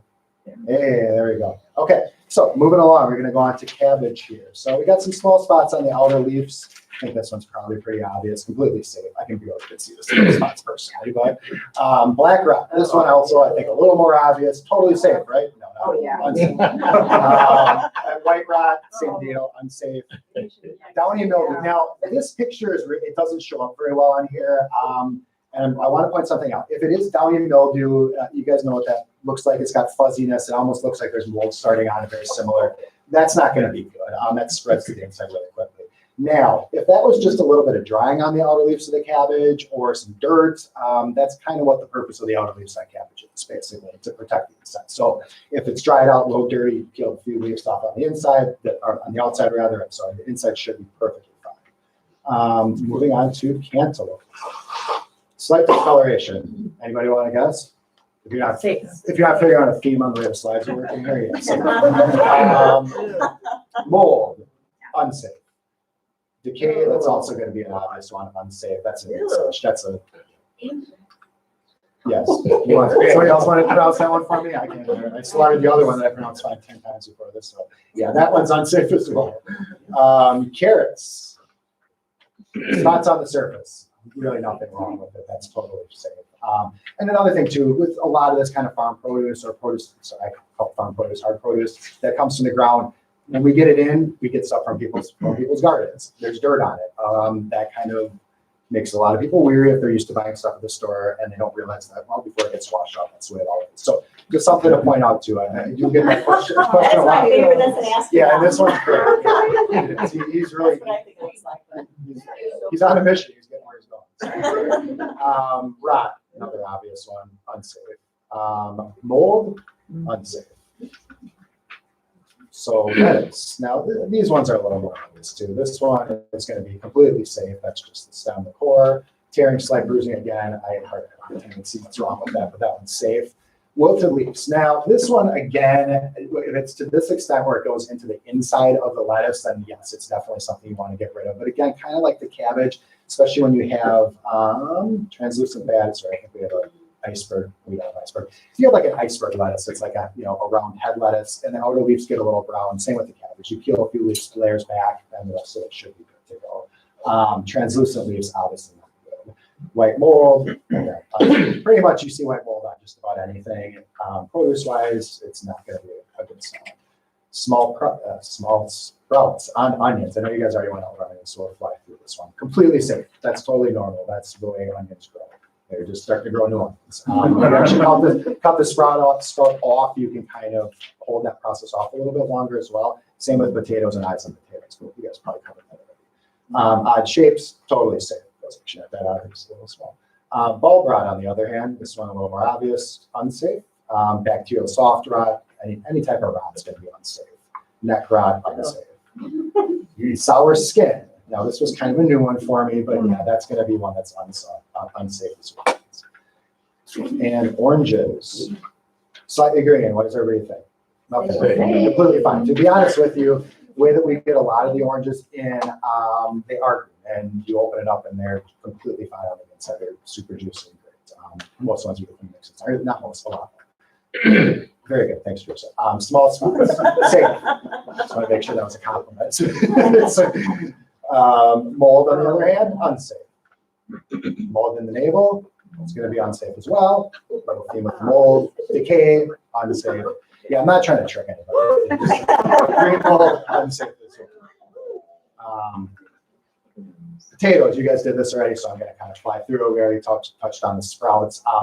Those are really small sprouts. I think you could get them a little bit longer than that. You're still totally fine. I find with potatoes personally that when they start to go to seed too long and sprouts become too far, they start to get real starchy. So that's usually the problem with it as far as I'm concerned. Otherwise, I think you can do something. Oddballs, safe. That's another little fun figurine we have. Moldy cuts are going to be unsafe. Common scabs. That's gross. I mean, that's not even a close one. Looks like a lot more than common scabs. I think it started off as common scabs and moved along. All right, green potatoes, it does also say are unsafe. Late blight, unsafe as well. Right. Sweet potatoes, small sprouts, same as regular potatoes, totally safe. Odd shapes, common theme here. Nothing wrong with odd shapes. We like odd shapes, they're fun. Grocery stores don't tend to love them as much as we do. Mold, unsafe. Chill damage is also going to be unsafe, similar to the bananas, but a little different because they're sweet potatoes. Sweet potatoes actually, when you chill them too cold, you freeze them, they're actually going to, when you thaw them out, completely turn to mush and basically rot almost instantaneously. So for that reasoning, I probably wouldn't bother trying to use them. If you were, you have to use them really quickly and use them in a way that you mash them up, which you can't. Slight dents are going to be totally safe on tomatoes, as with most other things. Greenish tint to it, totally safe, just hasn't ripened up yet. Black rot, unsafe. Late blight, also going to be unsafe. And mold and bruising, another unsafe. You got one. We'll get towards the end. How am I doing on time? You're good. Watermelon. Raise your hand if you have questions. Yeah, I'm sorry. Does anybody have questions? I have a lot of stuff. I'm more so worried about getting through all of them. We got white and yellow patches on watermelons. That's completely safe. Small spots on watermelons, also very safe. Decay, on the other hand, I think everybody's going to guess. No, good job. Unsafe. And this one again, anthracnose. Unsafe. Fruit blemish. What does everybody think? Unsafe? Yeah, probably. Yeah, I didn't throw it. Jonathan was supposed to throw you guys for a loop. And there we go. Last slide. I thought there was one more. That's why I wasn't prepared for that one. But there you go. That's the joke of the day. So. Let us smell. Very good smell. It did show up. Maybe it would have been better if it hadn't actually. Do we have any questions? On carrots. Yes. Sometimes when they're in a wet environment, they like liquefy a little bit on the edge. Yes. You can just rinse it off. Is that, do you know what that is? I know what you mean. I think it depends on the extent of it. If it's just like the tip of it and it's because I think that where you're going at is like when they sit in the pot basically and the moisture builds up on a spot, it'll start to kind of turn that spot. It's going to start. It's starting to rot it. With carrots, if you catch it right away, I would cut that part off and use the rest of it. But as soon as I would just cut that whole part of it, the carrot off altogether. If it's too much of it, I would probably. Yes. We often have quarts of berries, for example, strawberries that will come in, and there will be one or sometimes more than one strawberry in that package that has some mold on it. And so are we okay to just remove like 1 or 2 berries? My feeling is that. What do you think? Oh, yeah, what do you think? Well, I I have a feeling you're going in the right direction. you know, my feeling is that there are mold spores now that are throughout that package that we can't see. And that even though we think we're removing that, that berry, that now has a very limited shelf life, it might be okay with like a kill step in them if they're making a pie or something like that. Sure. But for fresh eating, for all of these things that people are eating fresh, it's maybe not safe. So I feel very divided about it because I know that our clients really love the fresh berries, but I don't want to make them sick. For sure. One thing in general, now some people argue with me on this one, but the way I look at common mold is, especially on strawberries, I'm not recommending people eat it, but generally it's not something that'll make somebody sick per se. But here's the deal with the strawberries. With strawberries, you're completely correct. Basically, you pull the moldy one out, there's going to be spores that you don't quite see yet on the ones at least surrounding or that it was in direct vicinity with, if not throughout the package, depending on how long that moldy one has been moldy for. Now, you're at a pantry, correct? I'm assuming, right? So you are going to look at it kind of the same way that we would look at it at the food bank. If we have a moldy one in the package and we go through them, we used to sort all the quarters. We don't do that anymore, but we have to get rid of the whole package for that very reason. We take the moldy one out. It goes out, it sits for a day or two before it gets out to somebody, and there's going to be moldy ones within a couple of weeks next to it.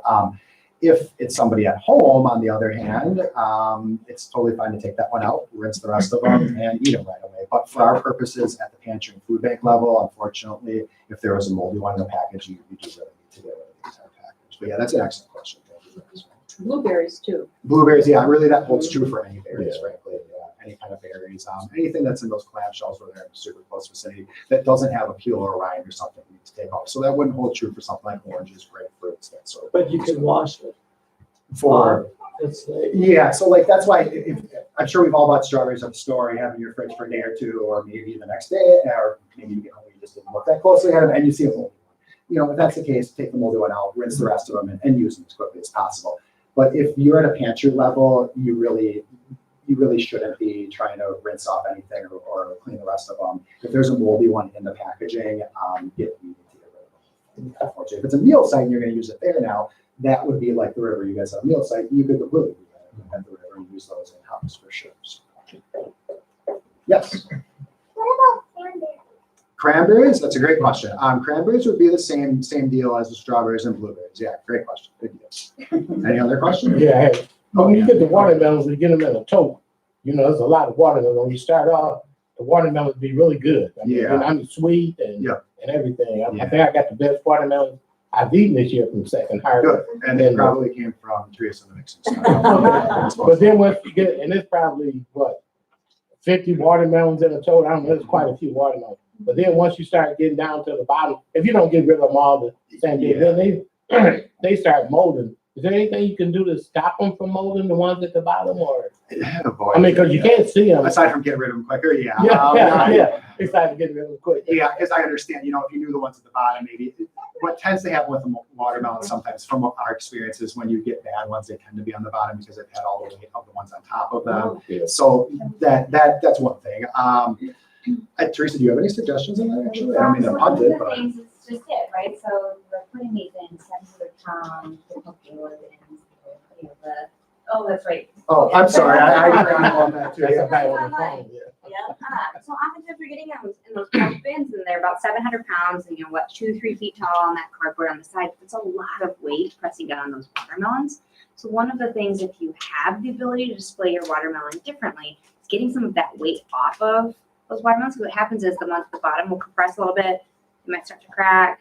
You get any of that sugar and that water out of that watermelon, and that juice is just that perfect medium to grow whatever's in the air, right? There's just always bacteria around us in the air. So, getting some of that weight off of there sooner, distributing some of it, right? I mean, you might have a nice display that you could put them out sooner so that the ones at the bottom just maintain their integrity a little bit longer. Yeah, Okay, that's and one that's what I was thinking, easy if way I to took do them out, but we usually just take them right out of the tote, Yeah. and they've already sat there a few days. Well, before we it's like- start, so, yeah. the perfect size to distribute, Yeah, right? So part of it is saying, well, okay, maybe there's a different way that we could display this to just remove some of that Okay. weight on those bottom layers. Okay. Yep. All right, thanks. Thank you. Great. That was a good punt, actually. Any other questions from anybody around the room? Going once, going twice? All right. Great. All right. Thank I think you that's it very then. much. Thanks, guys. Appreciate it.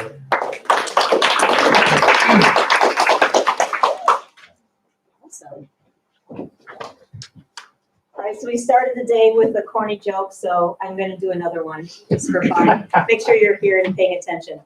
Since we were talking about lettuce and produce, where can you find salad in a clothing store? Anyone? Come on now, think about it. Where can you find? In the dressing room. Yes! Marcia, good job. Somebody is awake.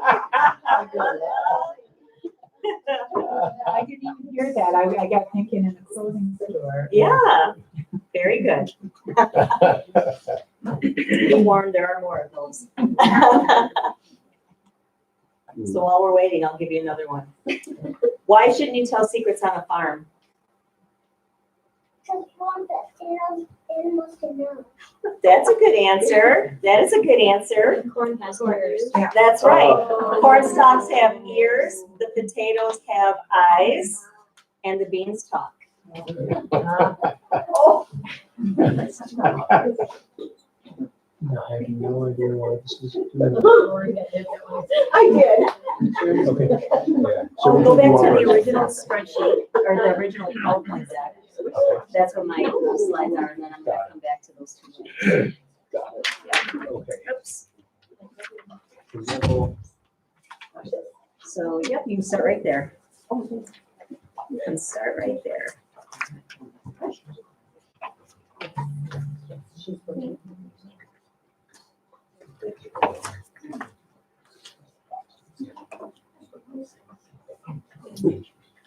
Okay. You're all set. All right. And then I'll have to, I'll need your help after I go through a couple of these. All right, so welcome back. Again, I'm Donna Ambrose, and I'm the Director of Partnerships and Programs here at Second Harvest Food Bank. And prior to coming here, I've been here a year now. I worked at a food pantry in Beloit for over 6 years. And during that time, I was a huge fan, like you heard earlier, of the safe and healthy food pantry model. Totally embraced that. And more importantly, along the way, I learned a lot of lessons about engaging donors, engaging volunteers, and most importantly, how do we best serve our guests? How do we get more produce to more people more often? And there's a lot of pieces to this. So I thought today, to wrap things up, I would share my experience with all of you and invite questions, comments, and just wanted to share what I've experienced over the years.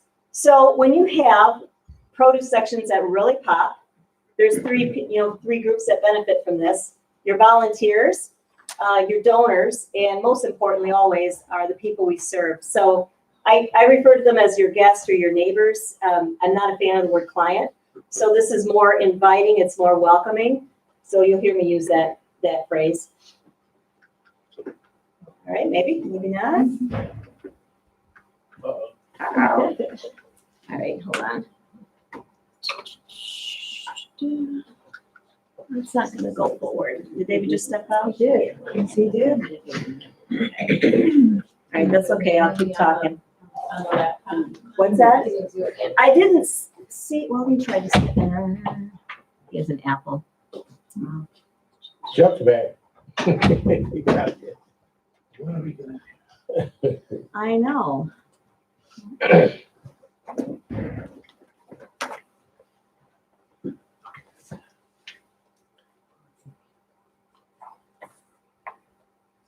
Oh. There we go. Yep. All right, thank you. So this was Chris Baling, who was supposed to be my plant today. She is a phenomenal volunteer. She couldn't join us today, but I wanted to talk about produce from the perspective of volunteers. So many of you have expressed to us over the years, and I'm sure, I know it's not unique to our food bank here in Madison, but we have challenges with having enough volunteers and engaging volunteers and keeping volunteers around. One of the benefits of having a produce section that really pops is engagement with your volunteers. When they are working one-on-one with folks and working with the folks you serve, they really do enjoy this. Chris is a great example of this. She has taken Caritas to a whole nother level just by shopping with our guests, taking them around with the grocery cart. They take their time, they have conversations, they share stories about produce. Sometimes it's family stories about things they liked growing up, things their grandma made, how she prepared this, how she prepared that. Just a wealth of knowledge. And Chris gets so much benefit and enjoyment from this that she is really engaged. She's a great example of a volunteer that's truly engaged in the work. Something else that Chris has done really great, she, in her previous life before she volunteered, she worked at Beloit College in the food service industry. And so she enjoys sharing with with our guests how to add produce to their meals to make them stretch and make them healthier. So whether it's soups, whether it's stews, whatever it might be, but Chris really enjoys sharing that with folks. And because she's a regular volunteer, when they come back, you know, she'll ask them, hey, did you try that recipe? Or what did you think of this? Or they'll share with her, yeah, I did that, but then I added this. So it's really great because she's got, you know, she's really become very familiar with many of them. And it helps. So I would say that is one very strong benefit of having a produce section. And overall, your entire pantry, but since we're talking about produce today. Okay, so something I talked about earlier or touched on was lobby lessons. Does anyone know what I mean when I say lobby lessons? So lobby lessons are just like they sound. Lobby lessons is another way to engage volunteers. So you might have your core volunteers in your lobby shopping with your guests, shopping with your neighbors. But lobby lessons are those volunteers that you have in your lobby while you have a captive audience of folks who are waiting for their turn. Hopefully they're not waiting real long, but if they're there, you have folks that you can share things with. You have folks that you can share recipes with, tools, fact sheets, printable posters, healthy eating on a budget. There's just a slew of things, and this is where I need David, because I need to go to a link on a website to show you some tools. But it's really just, you know, getting out in the lobby, talking to people, having demonstrations. Sometimes we'll have like a featured like veggie of the day. Could be fruits, it could be vegetables. But having like almost like a display case in your lobby where you have it displayed with other food items like staples, and it might be a recipe that they can easily make with things that they picked up there. That's it. So this website has a wealth of information in it. This is the USDA website. And if you want to see, I can. You can. Okay. I will scroll down here. Let's see, where am I? Okay. You have to. All right. I was there. All right, David, I might need your help. I'm sorry. Nope. Go back to the site Okay. here. Yeah. But this, write this down, and I'll share this with you too. But this website has just a wealth of knowledge in it. So I will control it. Okay, perfect. You can draw it on top. All right, so if you want to scroll down a little bit. So right now they've got featured produce, something that's featured this season. If you have in your lobby, let's say you have a flat screen. Does anyone have a flat screen in their lobby? Wonderful. Anyone else have a flat screen in your lobby? That's perfect. Yeah, I know you do. And that is something we talked about this, remember? This is something I really highly encourage you, if you have the resources, if you don't, you know, I would say find some funding, because if you have a flat screen, these are lessons and things that you can have looping while people are waiting, or better yet, with your volunteer that's in the lobby that day, that is your host or hostess, and is, you know, doing like kind of community engagement. There are things on here. There are tests that they can take about produce. So I'll have David come back. I'm sorry. So I'm going to show you one really good example. So we're going to scroll to the bottom of the screen. And then we're going to click on, keep scrolling. Let's see, where's the quiz at? All right, I saw it earlier when I was working on this. Lunchroom staffing. Oh, you know what? Go back up. I'm sorry. All right, click on my plate. Choose my plate. Up in the, there you go. All right, then scroll down. Okay, there you go. All right, then let's see, keep going. Quiz. All right, so go all the way down to the bottom and go to My Plate quizzes. All right. And let's do, because our topic today, of course, is fruits and veggies, so let's go to either or. Okay, so this is a great example of something you can do in your lobby. So here's a quiz. This is something your volunteer can do. It gets your guests talking. There's a sense of community. So let's just go through these and see how smart we are. Question 1 of 10. Which of these nutrients can you get from eating whole fruit that is not usually found in juice? Vitamins, minerals, fiber, or sugar? Fiber? Fiber? All right, let's go with that. All right, we're right. Fiber is found in the pulp of the fruit. When juice is made, the pulp is usually removed. Unfortunately, the fiber goes with it. All right, next question. Potassium is a nutrient that many Americans don't get enough of. Which of the following is a good source of this mineral known to help regulate blood pressure? Ah, I think you're right. All of the above. Wow, interesting. See, we all learned something just now. All of the above. So, yeah, so it's a nutrient found in a wide variety of food, from the fruits, from all of those listed, the beans, vegetables. It's in fish, it's in yogurt, it's in milk. But see how that just happened, and we all like, wow, what? So think how much fun this would be in the lobby with your guests. So next question. Halibut and tuna as well. Yeah. Which fruit is this? It's kind of an odd graphic, but I'm thinking it's a mango. And it is a mango, and it's a fruit that can be eaten raw or added to recipes, such as stir fry, for added sweetness. And we were just talking about mangoes, because sometimes when you have mangoes or fruits that folks may not usually have access to, that's a great conversation starter to talk about how do you eat a mango? How do you cut a mango? I mean, there's it's a really great conversation starter. All right, next question. Eating a diet rich in fruits and vegetables as part of an overall healthy diet may protect against certain types of cancer. True, yeah, I think so. Correct. So as a part of an overall healthy diet rich in fruits and vegetables. Next question. Which of the following counts as part of the fruit group? Canned peaches, dried apricots, 100% orange juice, fresh strawberries, or all of the above? Yeah, I would say so. I think they're trying to trip you up with juice. Because the juice is 100%, it does count. All right. Fiber found in fruit is associated with which of the following health outcomes? Strengthening your bones, maintaining proper bowel function, building muscle, or making new blood cells? Bowel function. I think so. That's a weird question. It is, isn't it? So I really wouldn't want to talk about people's bowel habits in the lobby, but it's all right. I know. Fruits are sources of which of the following? Folate, vitamin D, calcium, or protein? Folate? Yeah. All right, let's go with that. That was a nudge. Ah, that's right. That's right. So it is it's a B vitamin needed by your cells for growth. So yep, absolutely. So number 8, which of these foods is actually a fruit in plant biology? Onion, pepper, mushrooms, all of the above. Pepper, you think? Okay. Yeah. Correct. Very good.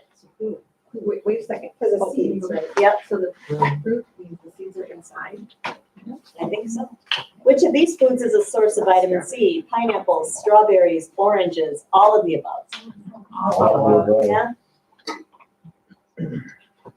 Correct. So that is right. 9 or 10. We're at the last one. What do fruits have that make them sweet? Vitamin C, fiber, fructose, protein, pleasing or agreeable personalities. Pleasing personality.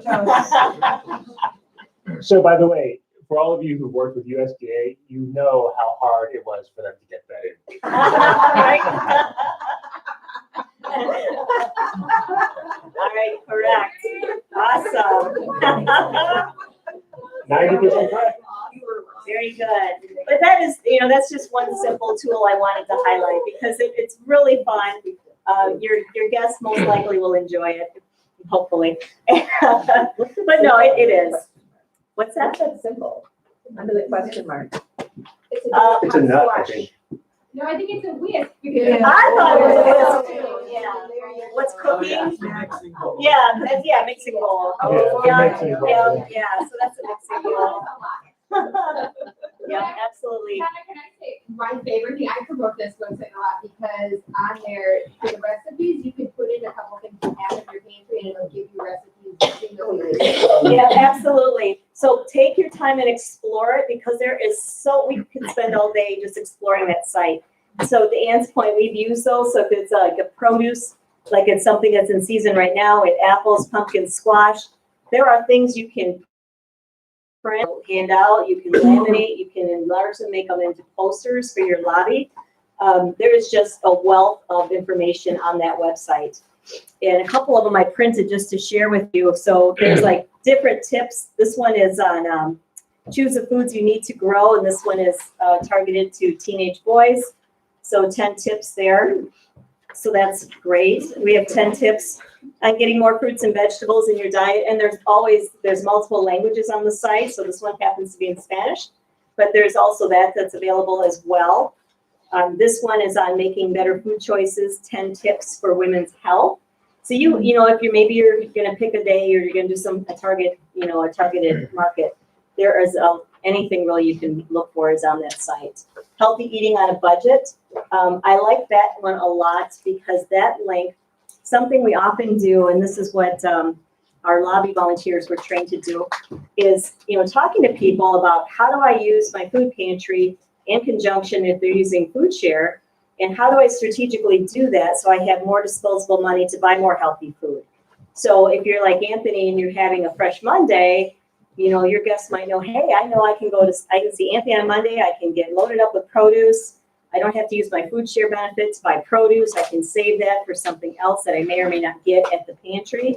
But really helping folks by educating them and using those strategies. But to really take advantage of getting as much healthy, fresh produce from your pantry as possible. Say that 10 times fast.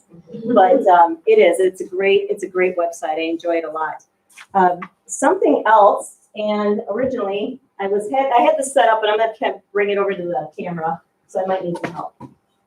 This particular, here we go. Can you guys all see this? Okay. She likes you hard. All right. Talking about I'm going to advance the slide here. Let me see if it works this time. Okay, so we talked about lobby lessons, right? This is a boring crowd, but the point was, this was the before picture. So after you educate them and just dazzle them with all your brilliance on produce, then they'll perk right up. But using handouts, tips on making meals stretch, food share strategies, encourage healthy snacking and samples. So somebody mentioned this earlier, but if you have fruit that the kids are sitting in your lobby can enjoy, that would be something I would encourage you to do. So this is where this comes in, donors. How many of you have a lobby that looks like that one or similar? Anybody? Yes, you're awesome. But we're all going to get there. So let me tell you about this lobby. I don't know where it's from, but it's a great picture. So I wanted to share this because I feel so strongly about this, and it's something that is often overlooked. So oftentimes in the food pantry world and nonprofit in general, right, we have this scarcity mindset. We don't, we're very, we want to be very frugal. We want to make sure we're using our dollars wisely. But there is a science behind spending money to make your place look a little more appealing. And at the end of the day, it's always for your guests, but let me get to why this is important with your donors. The more appealing your place looks, whether it's your produce section, your pantry itself, your lobby where your guests are waiting, the more engagement you get. The more engagement equals more funding. I'm speaking from experience. I had a pantry once that, it wasn't the most appealing place. As a matter of fact, I think when some folks walked in, they might have felt a little depressed, like, gosh, I'm at the pantry, I don't want to be here. We want people, people aren't going to get excited like, yay, I get to go to the food pantry. But that'd be wonderful if they did. But really, we want people to feel welcome. We want them to feel, we want them to be treated with dignity, with respect. And part of that is your environment, so your lobby. So if you can really advance your mission by elevating your environment, and the more you do that, the more donors and the more people are going to be engaged in your work, which is going to allow you to do more things like this, to do education, to buy more produce, to have your produce section look more like a grocery store. All of those things come from telling your story, elevating your awareness by doing things just like this. So improving your space enhances your volunteer engagement. And most importantly, always most importantly, it improves the experience for your guests. And I cannot say that enough because it is really true. And your guests, right? So we want to strive to make their experience as dignified and respectful as possible. And I mentioned here that kids should not know the difference. What I mean by that is the better your lobby and your pantry looks, the more fresh, appealing product that you have. I had this experience once a couple years ago, and I'm going to try to say this without getting choked up because it always gets me. But I had a young man who was a single father. He came to visit me, had a young child. His child was so excited because he was grocery shopping with his dad. He had no idea that he was at a food pantry. I mean, I just think that is so beautiful, and I always love to share that story because I want everyone to be able to elevate their experience at a pantry to feel as though it's not something to be stigmatized, it's not to be looked down upon, and to have them try those fruits. To, he was grabbing produce, and his dad's like, oh, don't be touching all that. And it's like, throw it in the cart, I mean, it was really exciting. So I share that because I feel very strongly about it, and that is where healthy habits start. Allow your guests to take their time and to really ask questions. And again, that's where your volunteers come in, having that engagement, that one-on-one with your guests, talking about the produce, where does it come from, what is it used in? Because many of your guests may not have had the experience of eating fresh produce. We don't know everyone's background, but to really help them to understand how to utilize it, how to stretch their dollars with it, it's all good. So Brad Paisley, right? Hold that thought. So before we get there, I wanted to share a couple of these things here with you, and then I'm going to need David back up here. Yep. So this is, we talked earlier about the UHC grant, and we were talking about, we bought some coolers and we got more monies to spend. And I'm speaking specifically about our territory, Second Harvest Food Bank of Southern Wisconsin. I can't speak for everybody because I don't know where they're sitting on it yet. But for us, there are opportunities to purchase things like this. So this is a banner with a stand that you can have next to your produce section to really make it pop, to make it more appealing, more colorful. I like this product a lot. There's a lot of variety. And I'm going to move it. I'm going to come back over here. All right. So let's see. I'll just take this off here so people on the phone can see. So these are bulletin board kits. So we have one for fruits and we have one. Hello, I'm only 4'10". So there you go. Thank you. We have one for fruits and we have one for vegetables. And this is great. I would put this in your lobby or put it in your pantry, but if you have it in your lobby, the kit comes with a lot of interchangeable parts. You can change it up for the time of year, if there's different seasonal fruits and vegetables. We also have it over here in a vegetable variety, vary your veggies. And then we have as well, and you guys can peruse through this when you are done today, but I'll just bring it over here so you can see it. So we talk about making your produce section look more like a retail space. We have these smart selections, which are racking cards that you can put where your produce is. And it just identifies it as this is a smart selection. So when you're shopping in your pantry, your folks. And then there's these smart selection cards that have tips and ideas about certain vegetables. So this one is roasting vegetables, brings out their natural sweetness. Try chopped broccoli, cauliflower, sweet potatoes. Bake it 400 until tender. So these are tip and recipe cards that you can give to your guests that you can put in their bags with them when they go. And I love this company. It's Anne, thank you. Anne introduced me to this company. And they were primarily for schools and health clinics. But now they've expanded their reach, and now they are marketing to food pantries, which is great. So they're on the bandwagon. They know that we are looking for this type of stuff, so they're ahead of it. There are also, this is the same one. I'll get a different one, but this is a fruit one. So these come in a tablet. So you just peel them off and you toss them in somebody's bag. So it talks about focus on fruits, nutrients, best choices on the back. They're talking about fruit figs, more ways to enjoy more fruit. So it's colorful. It's, you know, it comes in a big thick pad. You just peel it off and toss it in a bag. But they really pop. They're great. They really engage people. And we got veggie ones too. Yeah, I do. So I got pads of these in both fruits and vegetables. And again, they come in a nice big thick pad and they're fairly inexpensive, but it's a fantastic tool to have in your food pantry to encourage those healthy habits. But it talks about ways to boost your veggie consumption. So lots of great stuff. So Brad Paisley, this is exciting. And this again, Anne, thank you. Anne shared with me the other day, we were talking about the workshop and she said, did you know that Brad Paisley's opening a food pantry? And I'm like, what? No. So for those of you who don't know, Brad Paisley is a country western. For those of you who don't know, Brad Paisley is a country western star. He is working with our sister food bank in Tennessee on a concept that I wanted to share with you. So if you go to the link that I sent you, we're going to watch a quick video. I hope there's sound. All right, hope. But it's okay because this one has its words and music. There we go.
Isn't that cool? Yeah.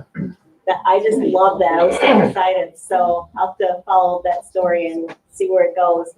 But yeah, exactly. You know, I mean, that is truly, you would have no idea that you were in a food pantry. And it really does. It helps people to reach out, to get that help they need. They're not embarrassed. It's just, it's just another source of food while they're getting over whatever struggle and forever how long that takes. So I was really excited about that. The Philadelphia Food Bank also has been supporting sort of a subsidized grocery store, basically a low-income co-op, whereby they are selling. It's supported by a whole bunch of foundations, and they're basically selling food at a highly subsidized cost, right? So it's not free, but it's really, really low cost. But they took over a supermarket, and they're trying to figure out how to make a really tough industry work at lower cost. So a lot of interesting models. Yeah, absolutely. All right, well, questions. What questions can I answer for you? Come on, Anthony, you always have a question or a comment. Okay. When we first started off this meeting today, you were showing these pictures and stuff like that. And then David also mentioned not only were we showing that, but there was funding for this. How do we get through the funding? Who do we see for this?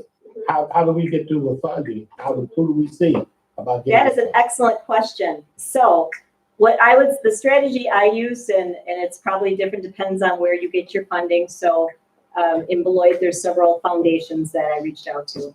So your community may or may not have a community foundation, but find those grantors. But it's being able to tell the story, and there's a lot of credible studies and data that you can use to tell the story.